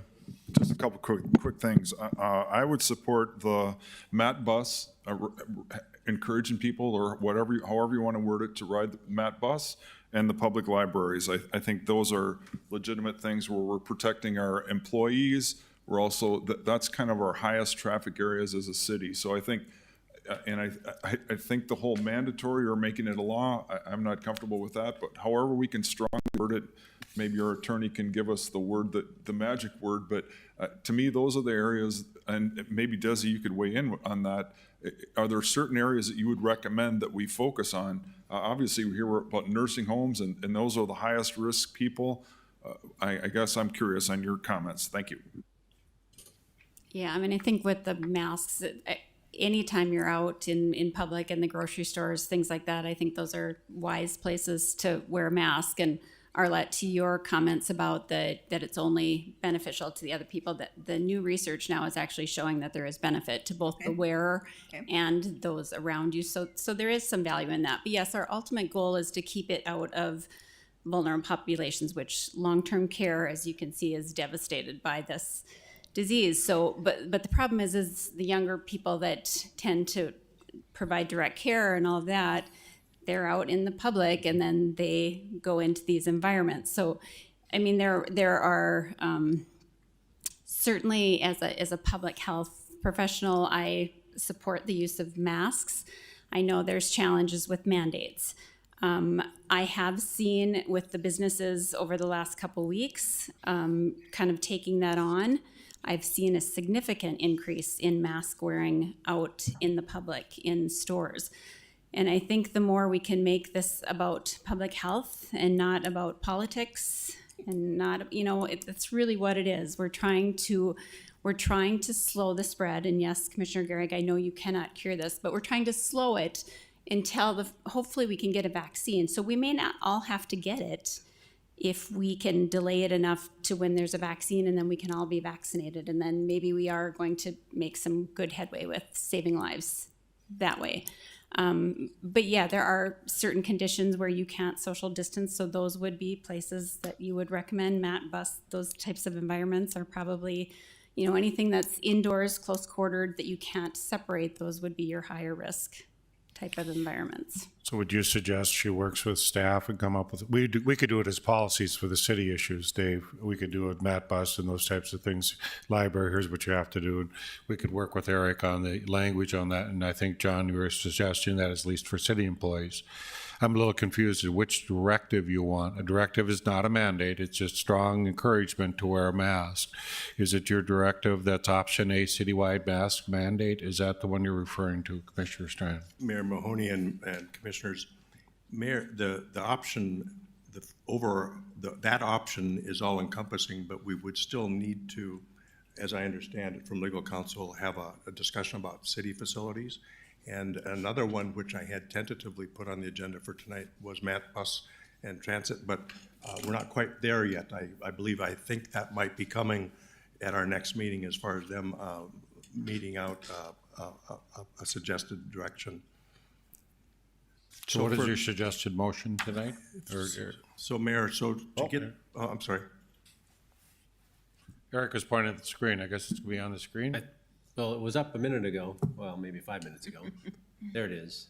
So this citywide mask mandate, the word mandate was just out of Commissioner Strand's, just a reference to the item on the agenda. It's not a mandate, it is a directive, and it isn't an ordinance. It doesn't have, there's no penalty for violation. It's just a standard that's trying to be established through this motion. And the second item that's up here would be a second motion you contemplate making, which does sort of convert the current guidance policy for city employees to more of a mandatory standard. It would involve some additional work with city administration, HR, probably the health department as well, as to whether any aspects of it need to be tweaked. That's a second motion that would be made. A component of that second motion, go back to that previous slide, please, Nope. Next one. Hey. Middle. There. Door number 2. The second component is after the word furthermore, and that's the part that Commissioner Strand is suggesting that if we're asking businesses to have no shirt, no shoes, no mask, no service, we should probably do that ourselves with our own city buildings and request that people wear masks when they enter city buildings. And again, this also, this is more of a mandate. This is sort of telling ourselves that our city buildings will be handled in that way, although it does have, as you'll see in the last sentence there, city administration directed to draft the appropriate document necessary to implement it. Providing appropriate exceptions for accommodations of persons with disability or other appropriate exceptions. So it may involve, approval of this particular motion might involve, additional detail to be worked out, and possibly city administration comes back and gets your approval of it. I see Matt Peterson wants to make a comment, or no? Yeah, sorry. Thank you, Mr. Mayor, Commissioners. Regarding Commissioner Strand, your comment with Matt Buss, I think there was a little bit of confusion on there. We are actually there with the Minnesota state regulation that came into place last Saturday, and our service operating across state lines. Transit would ask that the commission approve require masks on board the vehicles as soon as possible. And then we would definitely be willing to work with public health in getting that messaging out there. We had finance committee this morning where we asked for some funds so that we could do that education of passengers and the public. Sorry, I just wanted to throw that in. So your ask is to actually do that tonight? Yes. To come in compliance. So that'd be separate for transit. What is your suggesting the motion, Matt? My suggested motion would be that, beginning on Monday, August 3rd, I think next Monday, that Matt Bus would be requiring masks, and that way we have a continuity of operation between Fargo and Moorhead, so the requirement is the same on both sides of the river. Do I have a motion? Mayor, for the sake of formal discussion, I move option A, which is the citywide mask directive. I don't know if you need it read or if people can read it on the screen, but that motion there. Well, a question, John, it doesn't solve the transit issue where he wants to sync up, or does it? That would be a separate one to this. Okay. I'll second it. Moved and seconded. Discussion. Commissioner Garrett. Just to be clear, so that the public hears this, there's no law, there's no penalty. It's a strong recommendation. I'm just making it very clear to everybody that, because we're gonna get phone calls. We are. And one second, John. So just to have Eric just say that again, that it's not, there's no teeth necessarily, there's no one gonna get arrested, no one's gonna get fined. Correct. Okay? This is the directive. So. Right. And second, are we gonna have a sunset, or is this until further notice? Yeah, there is no sunset on this directive. I would request, John, that we put something in there. What would you recommend for a sunset, Eric? Desi was stepping to the mic there, John. Oh, I'm sorry, Desi. I'm open to a sunset. It's public health. I mean, you might as well tell us, Desi, when would you take it away?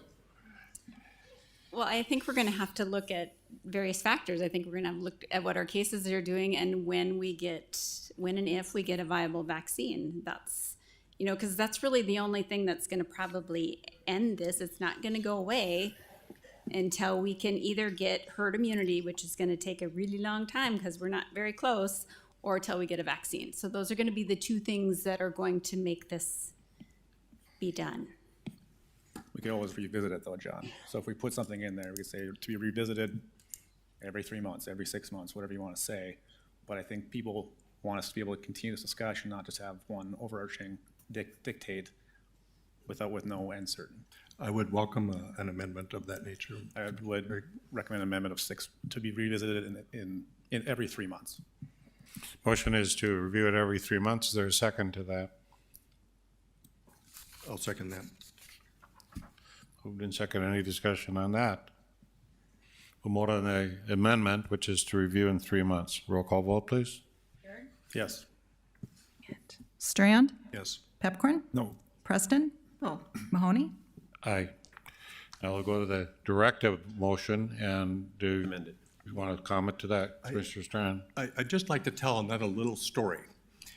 5 years ago, when I was running for city, I started talking about plastic bags and people going, "You're not going to ban plastic bags, are you?" And found out, you know, that wasn't going to go very far in Fargo. So where we went was the direction of, let's educate each other, step up our knowledge about bags and reusing bags and recycling bags, and partner with the grocers and the community and the institutions established. And so you didn't see anybody come forward with a banning plastic bags in Fargo. You saw a community-wide stepped-up effort to educate us and raise the awareness. This is a similar thing. I hope we don't ever have to talk about ordinances and penalties and fines. And I can't wait to the day where the Public Health Department comes back and says, it's time to lift this directive. But it's a community standard we're talking about setting. Any other discussion? Roll call vote, please. Did we get a second? John seconded it. And this is the John amendment. made the motion, Arlette seconded it. No, this The is first motion. The amendment. We voted on the amendment, and now we'll go back to the first motion with Strand and Preston. Oof. No, there's public discussion. This isn't a public hearing. Roll call, please.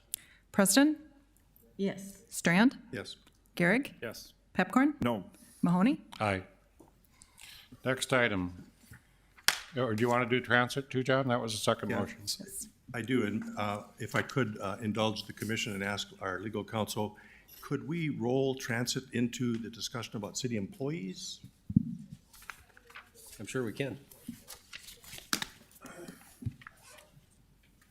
Or are they similar enough in your mind? Yeah, I mean, if you want to go over this, and I can certainly add some language. The issue you have right now is Minnesota did a mandate. They have to have masks. So the reality is on the 3rd, we have to comply with that. Yeah. So if you try to do all city employees, the MAP bus is particularly special or different. You could correct that tonight, and then you could ask for a city policy to come back to you in 2 weeks. Mayor Mahoney, I move that we accommodate the request from the Transit Department to immediately implement this by the beginning of next week, a complimentary mask program that would work in both Minnesota and North Dakota. Is there a second? I'll second it. Any discussion? Mr. Chairman, can I just add and I know this topic is already coming up, but to me, libraries is the other high traffic area. Maybe that's already going to be discussed at another time, but I think that's the second highest traffic area that I think we need to address. So that's my comments. Thank you. I think you're pushing for all public buildings, though, aren't you? That's the next motion. I think that's already. Keep to this one and then get to that one next. Okay. Roll call vote, please. Strand? Yes. Pepcorn? Aye. Garrick? Yes. Preston? Yes. Mahoney? Aye. Next item. Mayor, I move approval of option B1 as presented by our legal counsel in your packets. That's the city employee public facility mask directive mandate in that term. Is there a second? Second. Any discussion? Commissioner Strand? Being as his fingerprints are all over this language, could I ask our legal counsel, for the sake of the public, just summarize this, please? Sure. This is the motion that's presented applies to city employees. And there is currently a policy that was put in place when City Hall and other city places of employment with the city were shut down, so to speak, early on in the COVID crisis. And then in May, there was an initial reopening, a kind of a partial phase 1 reopening. And there was a guidance document that was promulgated at that time, and that's still in effect. It encourages, and it's attached to this document that was circulated earlier today to the media and to the other commissioners. But in any event, that guidance document certainly encourages wearing of masks and encourages social distancing and all of those things, and really empowers the department heads to sort of figure out the rules for a particular department, as I understood it at least. But this particular motion attempts to convert that guidance document into sort of a mandatory standard, recognizing that a little more work might need to be done to figure out exactly what that looks like, and directing that the city administration, which I includes HR and city health and legal counsel, I'm sure, to figure out the appropriate revisions to that guidance document to turn it into more of a mandatory standard. The second component of the motion is to take all the city-owned buildings, which include City Hall, the library, Fargo Dome, Public Works Building, and so forth, and require masks to be worn before entrance into those buildings.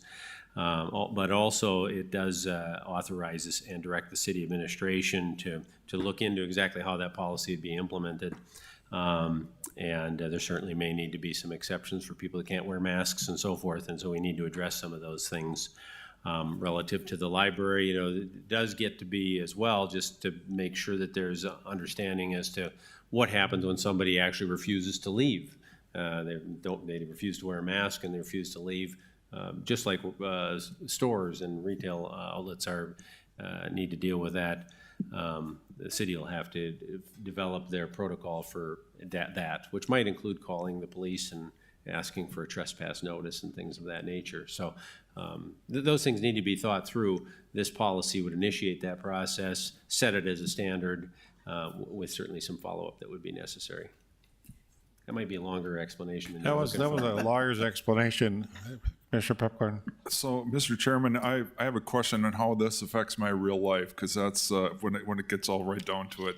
And so, if I walked into City Hall all by myself and walked down the hallway up to my office all by myself, I have to wear a mask all the time, according to this. Isn't that correct?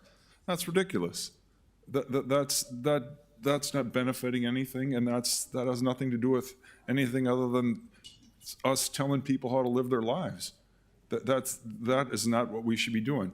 I do support in the library where we have lots of people in an enclosed area wearing masks, not me walking all by myself down the hallway.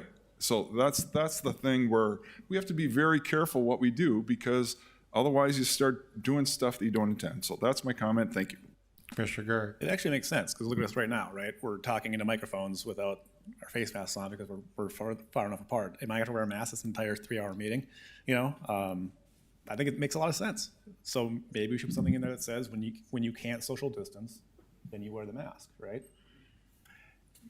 Commissioner Strand. I actually agree with both of you on that. If it's a social distancing issue, wear a mask. If there isn't anybody in your proximity, and same as outside. But could we amend that? I'm guessing we could, to just require it be a social distancing trigger? I mean, the guidance document does say just that. It does do what Desi has said. It's the idea of starting with social distancing and wearing masks otherwise. But that's the employee policy. But when it comes to sort of making that decision as far as non-employees coming to the building, it is, you know, this is the policy. The language after the word furthermore, recognizing that the city administration direction may provide some guidance that is, you know, tweaks this language some, so that can be accomplished. So are the commissioners ready to vote on this, or are you basically asking the team to come back with a finished product next meeting, Eric? Is that really what they're doing in a sense, because they're asking them to draw up some policy? Yeah, I mean, I think with sort of the almost consensus, the least, if not complete consensus, that I think is what the city administration would be hearing, is they would not be implementing this policy until they got your approval at the final draft. That's what I'm hearing, and okay, that's understood. John, are we ready to vote? Roll call vote, please. Strand? Yes. Preston? Yes. Pepcorn? No. Garrick? Yes. Mahoney? Yes. Do we have Nicole? Just one last thing real quick, Mayor, if I could. Okay. With the bus, is that the same thing, the trespassing scenario, if someone, because it's going to happen, right? Someone's trying to get on that bus and they're not going to be wearing a mask, and they're going to put on a mask. So if they don't do that, are they just forbidden to go on the bus anymore? You know, I might ask Matt to elaborate on what the policy is. I know I've had conversations about those very situations, but I'd look to Matt for that. Yep, sorry. Thank you. what we would do is our standard policy on board the vehicles, anytime Fargo PD is required to come on scene, which disrupts service and other passengers, it's an automatic 2-year trespass. That's for an intoxicated individual, for any wide variety of reasons. So it would fall under our standard policy for that. We do have programs in place, though, to reduce that 2-year trespass if those people were to call us and set up some sort of a meeting. For example, intoxicated passengers, sometimes they'll go to treatment, and we'll remove the trespass early, give them another chance. So we have a whole policy that we that we would just include this there, as long as it doesn't require police presence. The other piece is if someone is medically unable or has a disability, which we do have a population that does that, who cannot, as long as they tell our driver that that is why they're not wearing a mask, we are not going to enforce it. And the same goes for our drivers. We have installed protective barriers on all of our vehicles, and we are going to be retrofitting the fleet here this fall with a little bit better design. We kind of put up a temporary one for the time being. And we want to make sure our drivers are operating those vehicles safely. So they have also been instructed that if they're behind their enclosed barrier, they do not have to wear a mask while driving. We want to make sure that they're getting good oxygen, they're not overheating, stuff like that. Basically using good common sense. But yes, I see the smile and I agree with you. But Not as common as you think. Yes, right. Yep. Thank you. Recommendations from the Human Relations Commission. Nicole Crutchfield, to explain. Good evening, Mayor and Commissioners. The goal of tonight's agenda item is to recognize some of the recent actions that the Human Relations Commission has taken. Since this work isn't in front of you very often, I wanted to provide a little background on behalf of the Planning Department as well as the Human Relations Commission. As you might know, the Human Relations Commission was enacted in the year 2000 with the goals to provide leadership in the area of civil rights. As a matter of process, in general, the HRC, Human Relations Commission, does not have authoritative powers, but instead is guidance for the general public, the City Commission, and for anyone who seeks their guidance in the City of Fargo. The appointed commissioners represent knowledge, experience, and perform work in subject areas of interest to the Human Commission's role, the Human Relations Commission's role. When we restructured the Planning Department in 2018, I presented some goals to you last summer in June 2019, specifically with the goal of more dialogue to synchronize our work plans. As you know, we staff 13 boards and commissions, and it's hard to measure progress when we have many different strategies. Therefore, in an effort to coalesce this work, we began working with our more active boards to develop work plans to present to City Commission our work plan similar to what you see with the capital improvement planning process. As such, for the Human Relations Commission, the Arts and Culture Commission, and the Native American Commission, we brought on facilitators to work with those staff and board members to develop consensus on one work plan. In the beginning of 2020, the Human Relations Commission was able to finalize their work plan, and staff had intended to bring it in front of you in March 2020 as a way to confirm that process and prioritize our work in a setting that is more transparent and public. So that's one of the items that's in front of you tonight is requesting approval of the Human Relations work plan.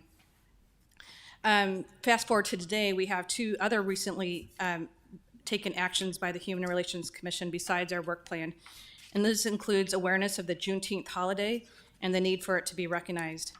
Based on the work similar to the Indigenous Peoples Day that we took on a few years ago, we recognize as staff that it takes time to work with the Human Relations Commission, the public, and the City Attorney's Office to identify the logistics of how to create a holiday that is formally recognized. The motion tonight simply in front of you is to ask for support to spend time on it as a staff person and estimate within 4 to 5 months we can bring a more formal plan of action in front of you. In our public comment period of the June HRC meeting, which those comments are with you today, the need for the holiday was recognized by the Human Relations Commission, brought forward by members of the community. The last item we have for you tonight is in light of the recent community discussions and activities with One Fargo, also known as We Are One. Initially in late May and early June, there was discussions about a metro-wide conversation and how to bring more community dialogue and actions for change among community members for inclusion and participation in city governance. In an effort to build trust, the statement of intent was suggested as a way to memorialize this work. Working with the mayor's office, the statement of intent was drafted with members of We Are Fargo. The Human Relations Commission took action recommending approval to the City Commission on July 16th, unanimous approval. We do have Wes Philomene and others from perhaps We Are Fargo that is ready to answer any questions or have items to comment on. It relates to that. Lastly, I wanted to take this time to recognize, as staff, we are working with many different groups who are advocating for equity and inclusion. And in tandem with the police department and the mayor's office, the Human Relations Commission has been present at several meetings.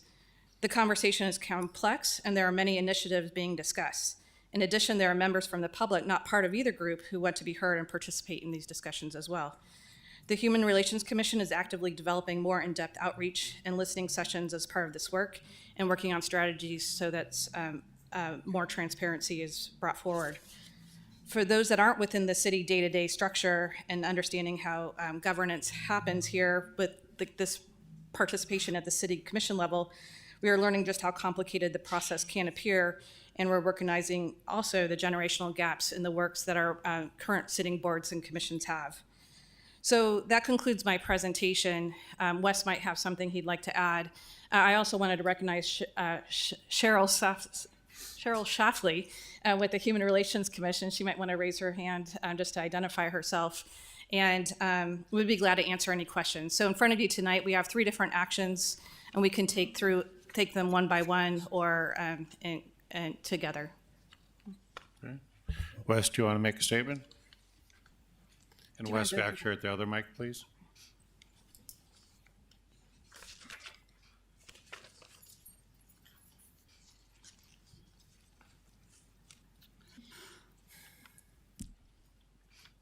On May 30th, on your way, a leader of One Fargo created an event that would draw 5,000 people on the streets of Fargo.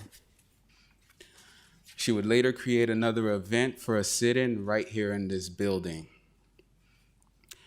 We met with leaders of the community that wanted or stated they wanted dialogue. And from that, the statement of intent was born. We suffered a lot of backlash turning that sit-in to the event that was held at Justice Island. And we are absolutely okay with it being voted down if genuine dialogue is not going to happen.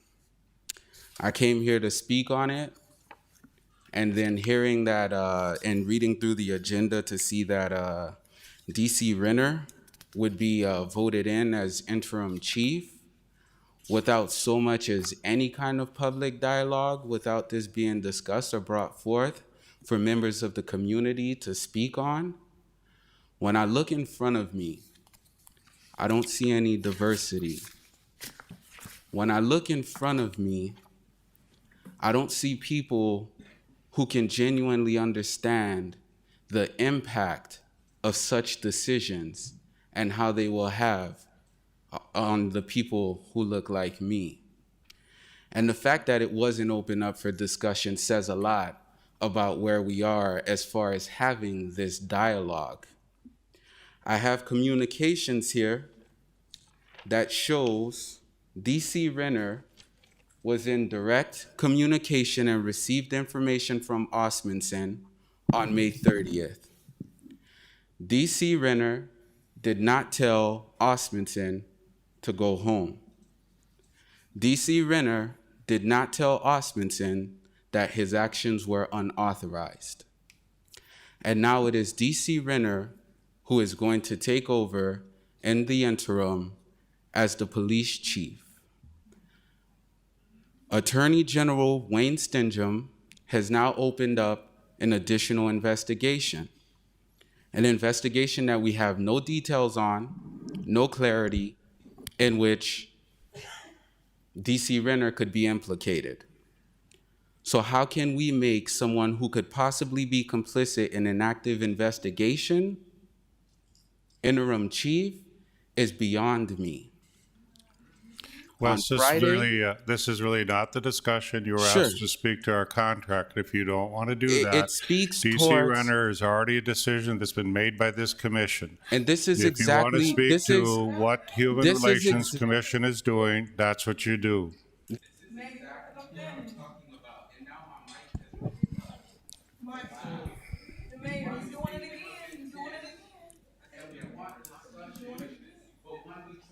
Well, I'm not.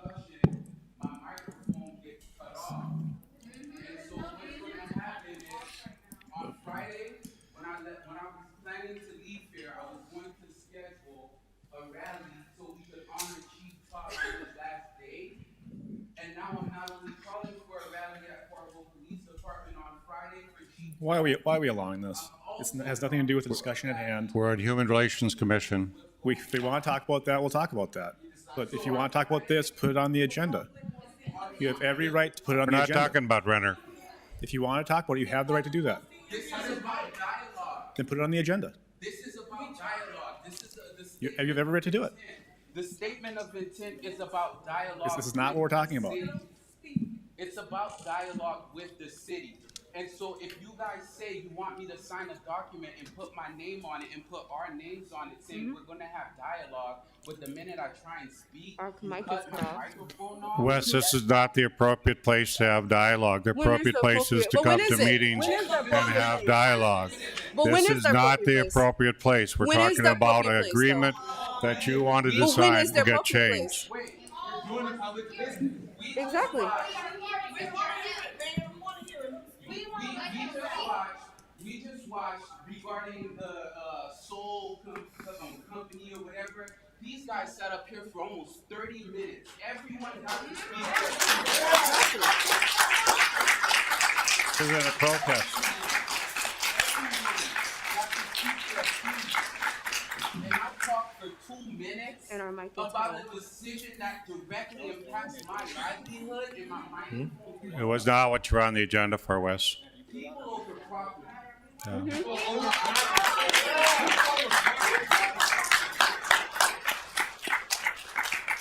I understand that at this time, my mic has been cut off and so has my voice. I will let you guys make your vote on the statement of intent. Whether you guys actually show up and listen and have dialogue and create progressive change will absolutely be up to you. The only amendment that we are asking Rachel was going to speak on was that we have a monthly report that we report back to people as far as the progress that we're going to make. And so that you guys can hold us accountable as well as our city leaders. But I want you guys to see here today that it's not us that's having the issue with the dialogue. It's the fact that every time we try and speak, our microphone gets cut off.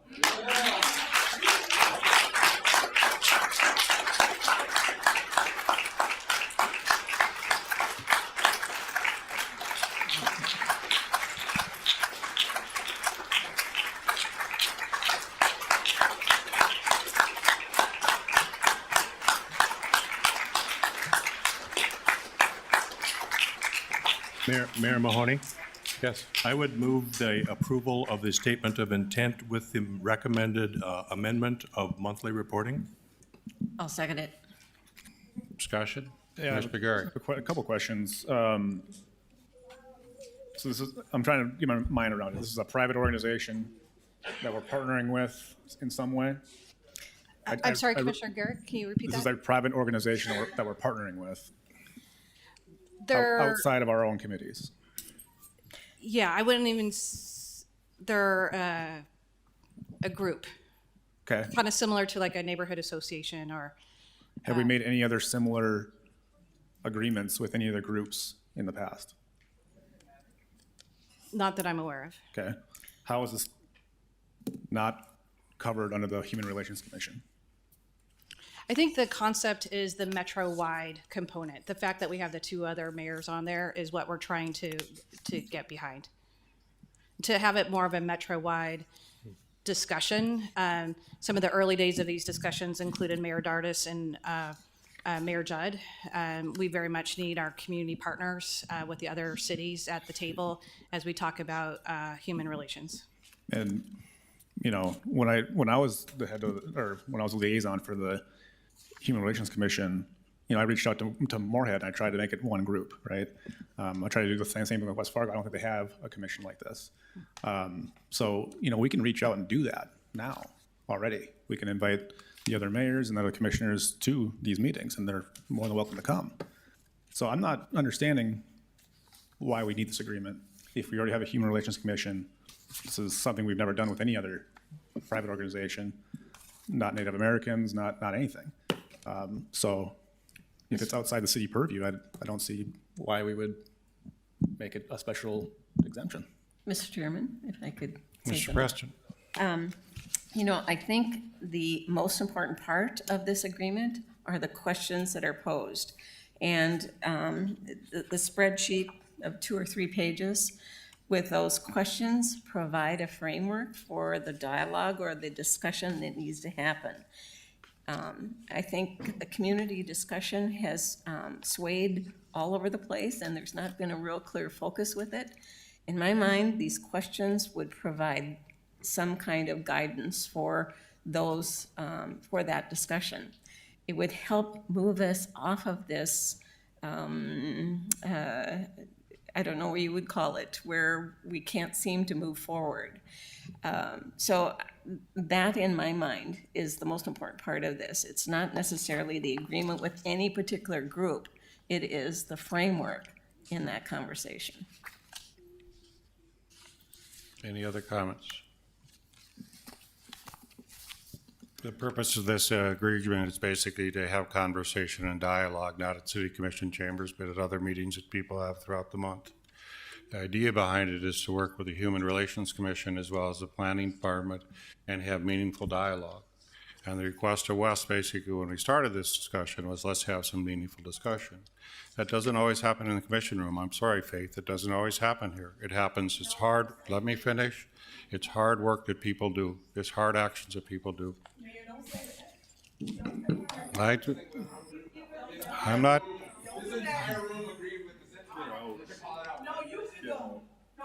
Mayor, a statement. Okay, we're having a meeting here, sorry. Tell your commissioner, don't point at me and tell me to get out. He just told me to get out, and it's on camera. He just told me to get out of this room, that I'm not supposed to be here. So when the governor calls me again, I'll make sure that I point him out, that you're the problem. We're voting on something out there. Mayor, I just want to make it clear that, I'm all about meaningful dialogue, and I think that's why we put the Human Relations Commission together. And as I was on that committee, we had many groups. We had New Americans, we had Native Americans, we had a lot of issues that were brought up when I was there. We didn't create a new commission for New Americans or anything like that. We brought it in to that Human Relations Commission under that umbrella. So the reason I'm going to vote no against it is because I don't think that this is anything new. We're already trying to make this outreach. And I'm more than happy to have that dialogue with you at those meetings.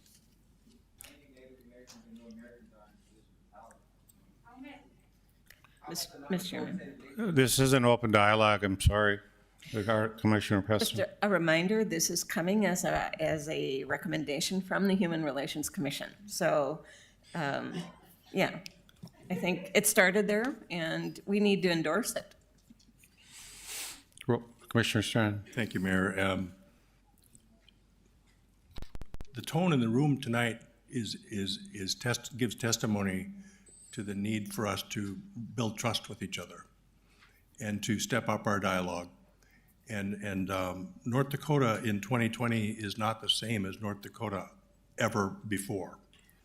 And we have our own local dynamics, but we have world circumstances which have lapped up on our door. This agreement is an intention to say we're going to, as challenging as it is at times, we're going to still stay true to our commitment to do our best to dialogue and communicate and address the concerns of the community that have been raised to us by people in our community. So we don't have very many of these agreements, fine. This one's an okay one, it's needed. We need to show from our end that we mean what we say to the community, people in our community who say they don't always trust us, that they don't always believe us, that we're not always, in their opinion, transparent adequately to their satisfaction. So it won't hurt us to yield a little bit to show that willingness to be open to hearing them. Roll call vote, please.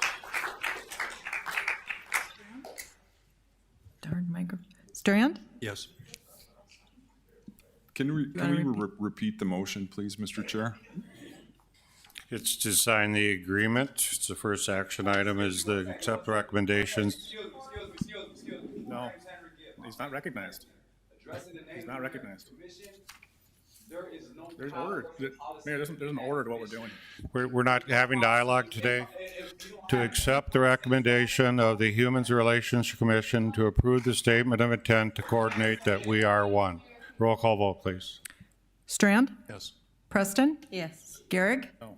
Pepcorn? No. Mahoney? Yes. Next item, Nicole.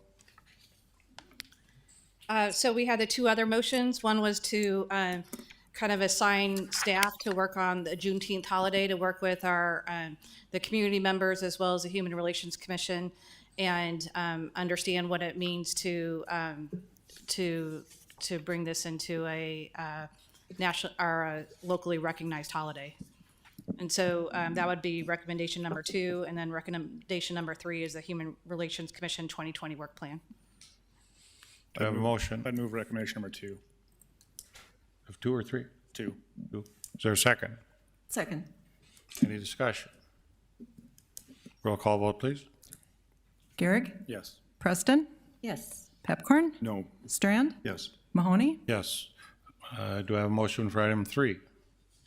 That'd be the 2020 work plan for Human Relations Commission. I so moved. Is there a second? Second. Any discussion? If I can just say, I think this is a really wonderful first step. I'm excited. So, good work. Roll call vote? Strand? Yes. Pepcorn? Yes. Garrick? Yes. Preston? Yes. Mahoney? Aye. So now we have item 5 that we wanted to go back to. Item 5 is something Commissioner Preston brought up. I thought it was Item 6. 6. Yep. Item 6, I'm sorry. And I think that was just a question from a citizen about the budget update and needing a little more explanation, so can't. Thank you, Commission. Would you be so kind as to describe in a little more detail what the nature of the inquiry was? I feel like it's stumped the band here. It didn't come through me, it came through a staff person, and I think it was just, if you can just explain what it is. Okay, I'd be happy to do that, thank you. This report, item number 6 on the agenda, is a monthly report, and it's just simply a report to the commission to apprise them of the amount of revenue that we've received for the year and the expenditures that are listed by department.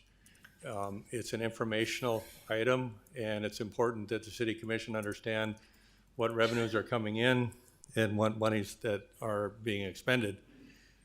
Not knowing exactly what the question was, I could add some details that these numbers with regard to the budget were formulated over a year ago.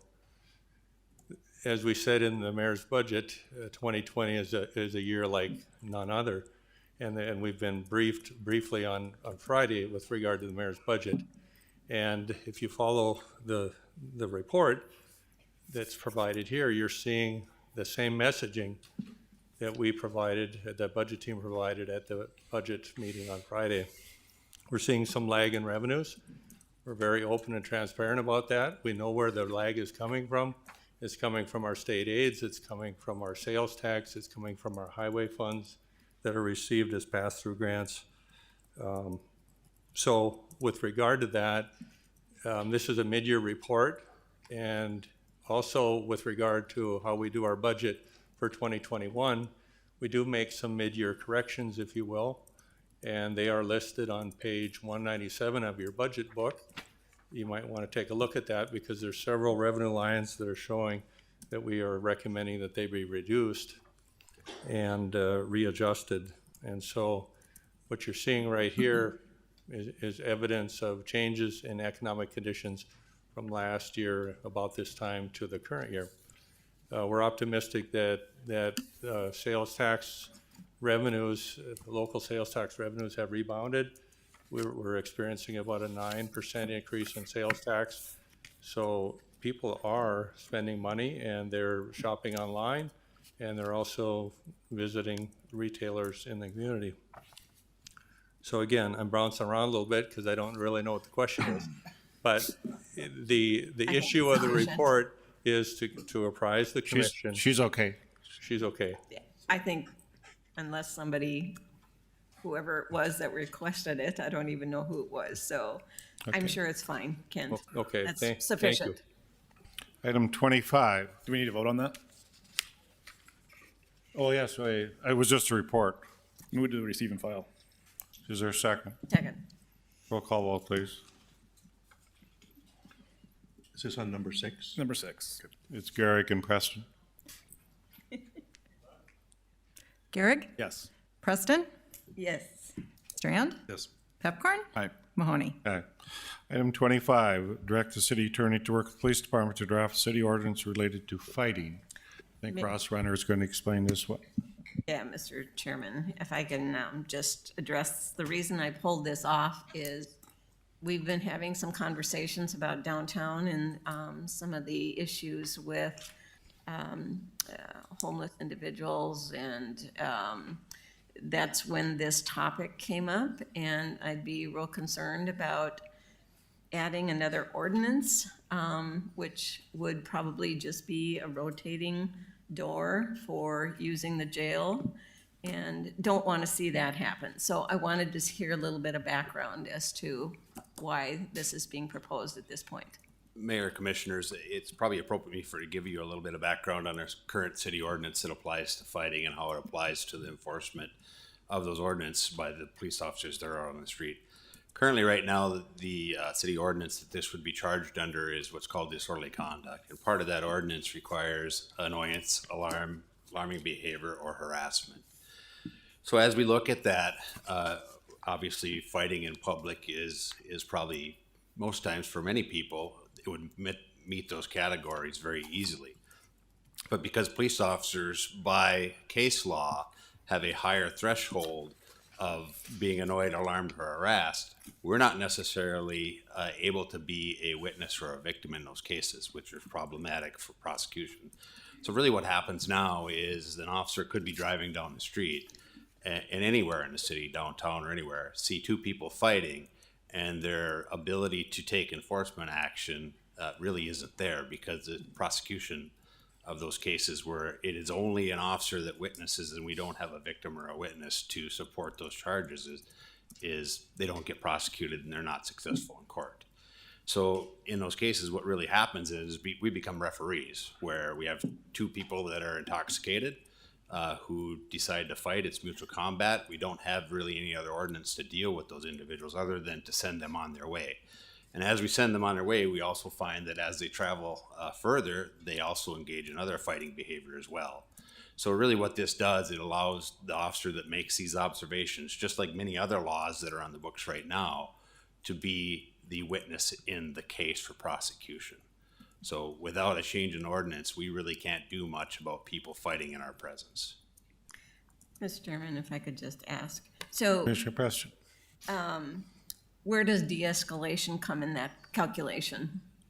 When you say escalation, De-escalation. Instead of arresting somebody, using de-escalation? Oh, absolutely. First of all, I mean, many times I myself have been involved in the de-escalation or attempt to de-escalate fights on the street. Most times these people are actively engaging and punching and hitting each other. So it comes down to where we have to use force in one form or another to separate these individuals and try to get them to settle down to the point where they are able to go on their way without fighting with each other. So obviously we can do our best to do that, but there are some people who are either intoxicated or use drugs that it's just not possible. So you can try to send them on their way, but most likely as time goes on, they will continue to try to fight with other people. Commissioner Garrick. So if neither one of the individuals presses charges or wants to press charges, you can still arrest them, one or the other or both. Currently, no. No, with the new ordinance that we're looking at. Correct. I think a lot of people would say if there's no victim, then where's the crime? I don't know that I like that. You know, anyone with an older brother, which I have, you know, in my younger days, we probably could have got arrested for that then, even though we were both okay with it, you know what I mean? But we don't know some of the circumstances of those things, and I think that if as long as no one's pressing charges, that we have to let them go. I understand your frustration. It's not an easy job. I know that. But I don't know that I like the idea of being able to press charges for somebody else or because you perceive them to be fighting, even though there's no victim. But Eric Johnson. Sure. So I participated in these conversations, and certainly it's my prosecutor office over the years that had to make those charging decisions and had to deal with the issue of just what you said, Commissioner Gehrig, where you have people in mutual combat, and kind of when the light of day the next day shows up, they realize, you know what, I don't think I want to testify against that guy because then he won't testify against me. But particularly when you have a public setting on a public street or a public sidewalk, the idea of having a disorderly situation is there is a victim. It might, and it is the public, their sense of security and their sense of safety. And I think that's the problem, or that's the solution that this fighting ordinance is intended to get toward. We haven't drafted it yet. You're just but correct me if I'm wrong. That's giving already direction. covered under the current law. If someone else is watching this and they're alarmed, that's where the crime comes in. That's the victim then. Right. But if they're out at 4 a.m. and no one else is around and they're in the basketball court and someone throws a fist, the other guy throws one back, and they both agree that they're fine. You could, I understand that. You can make that statement. If there are no witnesses and there are only two people fighting, then who's harmed? But on the other hand, when you're dealing with repeated situations, the downtown area is the one that really comes to mind. It does create an environment that I think the police feel like they need some tools to equip it with. I mean, you know, one tool is assault. So, right. but there you have to, somebody has to prove an injury and so forth. And so sometimes there are fights or wrestling matches or whatever the case may be where right. there isn't visible injury that can be documented. So, Mr. Chairman, if I could. Mr. Preston. So we had this discussion inside the downtown group that was meeting, and we all agree we're not going to arrest our way out of this. And I fully understand the total frustration that the police department must feel, because on one hand, the community is pushing you to fix this problem, when in fact it's not going to be fixed by arresting people. It's going to be fixed only by dealing with the underlying issues of mental health and addiction. So, you know, I don't feel comfortable in adding some more criminal kind of ways to try to deal with the issue. Commissioners, Mayor, I think it's important to also recognize that this isn't necessarily coming from us. It's as a result, it is coming from us in the aspect of how to deal with some of these issues, but it's also the result of a number of conversations with the people that live downtown who are alarmed by the fighting that's happening. Yep. And our inability, when you tell them, hey, there's not much we can do about this, they're very surprised with that. And that's what I'm referring to, that we're looking to law enforcement to solve a social problem, which needs a social solution. And yes, I recognize that you're responding to a community demand. What I'm saying is up here, we need to check that. Clapping can stop, guys. We'll clear the room if you keep it up. No, that's the way the rules are in this room. These are discussions with the commissioners. The people downtown in business development basically had asked you to look into this type of ordinance and what you could do to help them. We did hear a couple people come forward and say they were in the street and this activity was going on. They couldn't pass the sidewalk. They couldn't go around normal business. We are just looking at, is there an ordinance that might help solve that? To your point, it's not arresting ourselves out of it. It's just looking at, are there other tools we want to look at?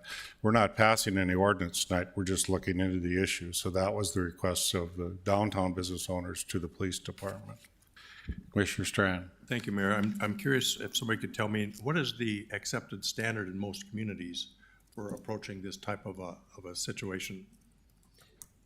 Based on my conversation with other agencies in the area, You know, really, if people are fighting in public like that, they'll arrest those individuals under the disorderly conduct ordinance. Of course, there's different opinions as to whether or not there's legal issues that go along with that. It is our city attorney's opinion that there are issues that go along with that, so we don't do that. So we don't arrest them under disorderly conduct? Currently, we do not. Ever? We have, yes. We do sometimes? Yes, at times. That's an officer discretion? Yeah, very much so. Okay.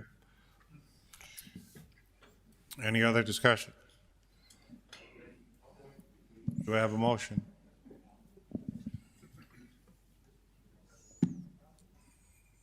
Do I have a motion? I'll make a motion to deny the request. Second.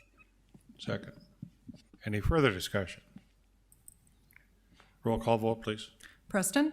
Yes. Gehrig? Yes. Pepcorn? Nope. Strand? No. Mahoney? No. You need another motion. Need another motion. I need another motion. Is there another motion? I'll make the suggested motion. Is there a second? Is there a second?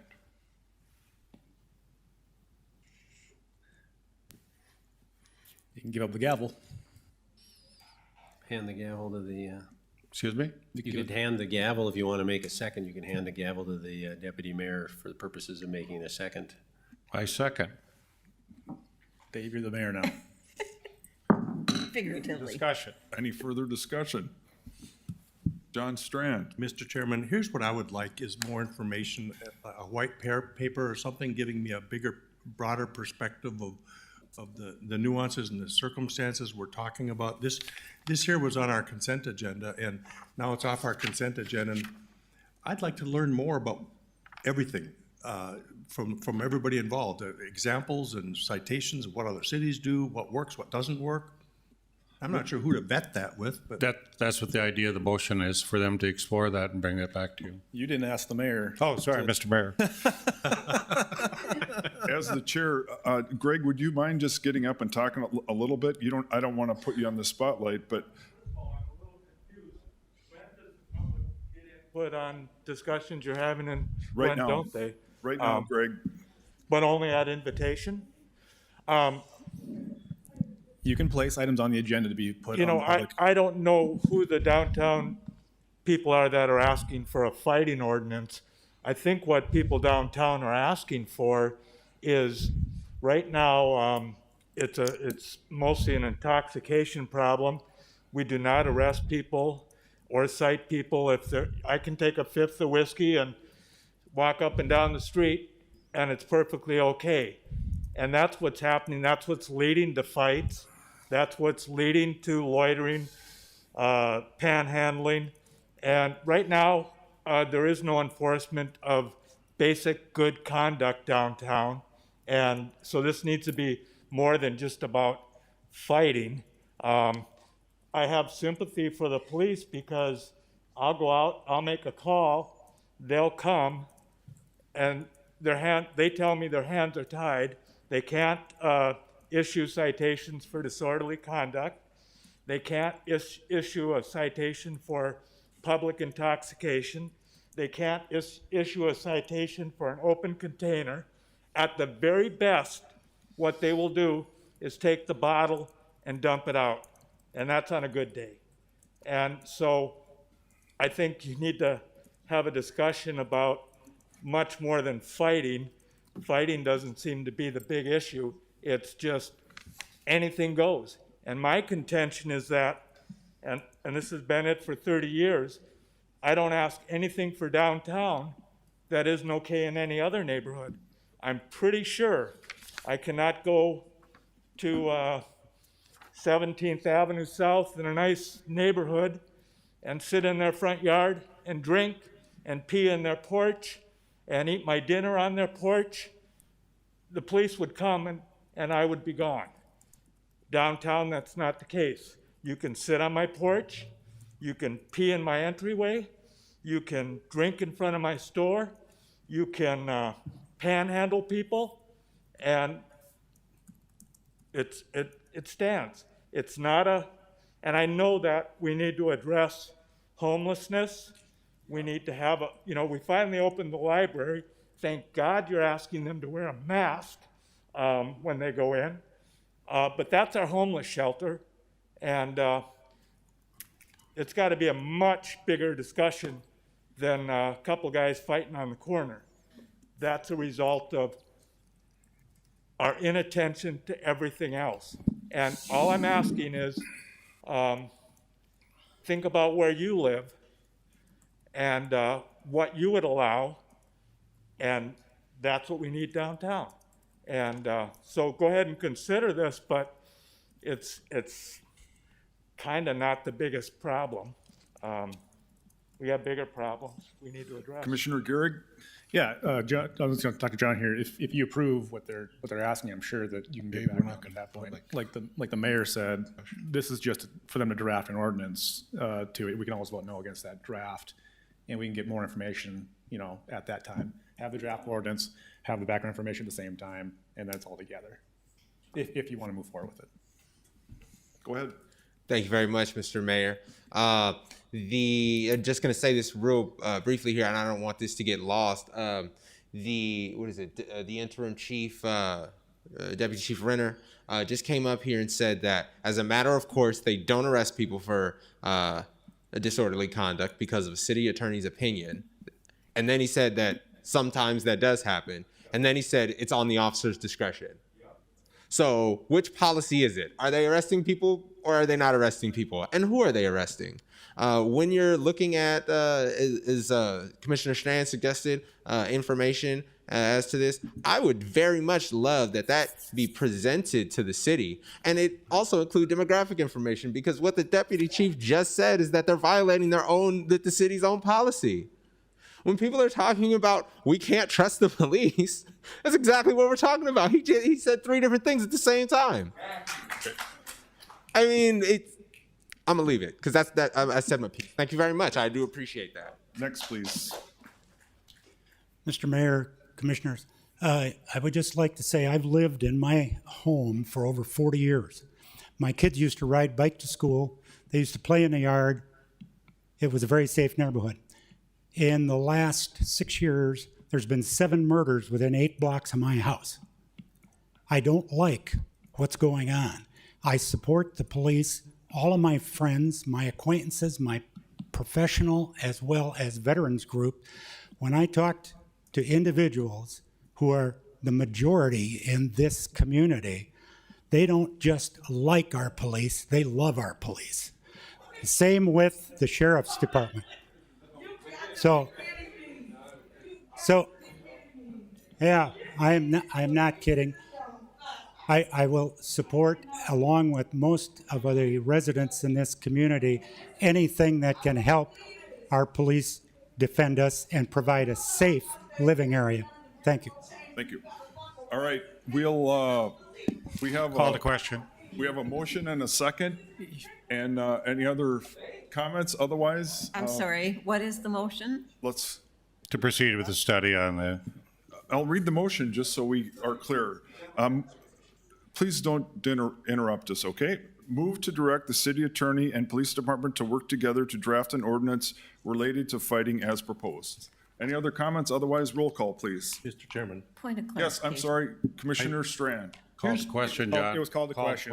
It was called the question. You can make a separate motion if you want, John, after the fact. No, you can only call the question to limit, if you call the question, that doesn't mean anything unless you have a motion to stop debate. Yeah. Which is a formal decision. You can call a question until you're blue in the face, but it takes an action to do that. Here's my thoughts, and you can move to table this or to end discussion, which is a higher precedence than me talking. I think this should be discussed by public health. You know, we've had a public health discussion about opioids and about addictions for years. We really did a great job in our community with our public health department looking at some of those topics.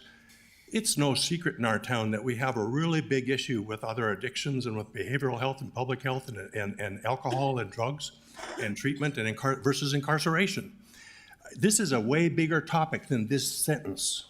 And Commissioner Preston and when the police, they also agree, we can't arrest our way through this. So what it might take as commissioners is how do we deploy our resources to address these in every way possible for success? I'd love to see the Blue Ribbon Commission reinvigorated. Commissioner Preston, this is now your portfolio of public health. I'd love to recommend that you go back to public health and say, let's broaden this discussion across the community and really breathe life into the many aspects of it, and this as well. And then see what recommendations we get for this other public health crisis in our community, which is addictions and the ramifications of it so often. Any other comments? Otherwise, roll call, please. Pepcorn? Aye. Mahoney? Aye. Gehrig? No. Preston? No. Strand? No. Motion fails. Mr. Chairman, the gavel is back to you, but can I just add one more thing to the people that came here and are talking out loud? You're welcome to put stuff on the agenda. You just have to follow the rules. So at our next agenda, you can pick any topic, you can put it on there and we'll discuss it. That's how it works. That's how so it wasn't that we were trying to get you to not talk out of order. It's like you have to follow the rules. That's the main thing. Any citizen of Fargo can put anything on our agenda, but you just have to turn it into the city and then they put it on the agenda for 2 weeks from now. So that's the main thing. I hope you get across whatever you want to talk about. I hope that's okay. You have to get it in Thursday the week before, so Yeah. Thursday the week before the Monday. It- Yeah, thank you. Any other? May I items? be recognized? No, you may not. We have a motion we're trying to deal with. I appreciate it. You can take a discussion on it after the meeting. Do we have any other comment on this particular motion? We have no motion for it. It will fail for lack of not having it voted for. We're ready to adjourn. We have no other business. Commissioner Strand. Mayor Mahoney, I move that Commissioner Preston take this topic back to public health, include law enforcement and other departments with this broader discussion, and see what recommendations you might have in light of that process. Is there a second? I'll second it. Any further discussion? Mr. Chairman, if I can just say, we have started a conversation about the drop-in center, and that is moving forward. So we'll have a proposal coming, hopefully, regarding that, which will hopefully address a lot of the issues Mr. Dans was talking about. So, Mr. Chair, the other thing, so I'm the DCP liaison, and so the downtown businesses, we're concerned about public safety, and so we should include them as well as the police, health department, and all those things. So I think that's a great thing. And you have some people here in this room who want to be included as well, Dave, so I think you may want to consider that. Any other discussion? Roll call vote, please. Strand? Yes. Pepcorn? Aye. Gehrig? Yes. Preston? Aye. Mahoney? Aye. Before we adjourn, can you give her 2 minutes? She waited till the If end of it's the meeting. okay with the commission, that's fine. 2 minutes. Thank you, Chairman and Commissioners. I wanted to ask a question. So we come in and there's an item on the agenda that we would like to discuss on the regular agenda under public hearings, which was the COVID mask policies. I signed in because I wanted to say a few words to that. So what's the appropriate time to speak on that? The COVID When- was not on the public hearing. It was just a discussion. It's listed under the public hearing section. When you get down to the bottom of the public section, it drops off. So I apologize for that, for not people understanding that, but that discussion was not under public discussion. However, those that wanted to speak regarding the recommendations on the Human Relations Committee were able to address the commission. Wes was asked to speak because the contract was with his group, We Are One. So he was asked to speak because of that. So who is allowed to speak when they sign in on the form, when we come in? People are allowed to speak if it's on an item that is quoted as public. So bottom line, if you, during the public hearing, number 44 in this case, anyone can come up and speak during that time. If you get something on the agenda like the We Are One or whatever the name was, they were the one I assume that put it on the agenda or got one of us to put it on the agenda. Therefore, they're going to speak to that thing. Just like if, a developer comes and wants to talk to us about whatever, they put it on the agenda or they ask us to do that, then they speak to that thing. Okay. But Thank you. the point is not to have a debate at that point, whereas with public hearing, it is more of that time. Okay, thank you. But And if then, you have an interest of having a greater discussion on COVID-17, we'd love a public meeting in which it's not a commission time, but it's another time where everybody gets together and make their comments. If we have a thing about going into fighting or those types of things, and we'll talk about police reform, you have more time to do that. It's just that we have business we have to get done, so. Understandable, Mayor. One final question. Will the COVID mask policy be reintroduced at the next meeting, and will there be public discussion held on that? I think it's done, isn't it, John? The city discussion will come back to us as far as the public facilities and public reach and public employees and people engaging with the public. I see it, that will come back to us. The directive to the community has passed tonight. Okay. There's no ordinance or no penalties. So or the no other, infraction. only other recourse for the public to provide input is through email or phone calls? Or Absolutely. one-on-one meetings? Yeah. Okay. Thank you. Thank you for your time. Mr. Chairman, if I could just say, as a new member of the commission up here, it is very confusing to me when the public is actually allowed to make comments or not. So I would suggest that you provide some pretty clear guidelines about how that happens. I would be happy to do that to make it easier. I hate to have you sit here for 2 hours and not be able to speak. Any other business? Move to adjourn. Second. All those in favor say aye. Aye. Aye. We're adjourned.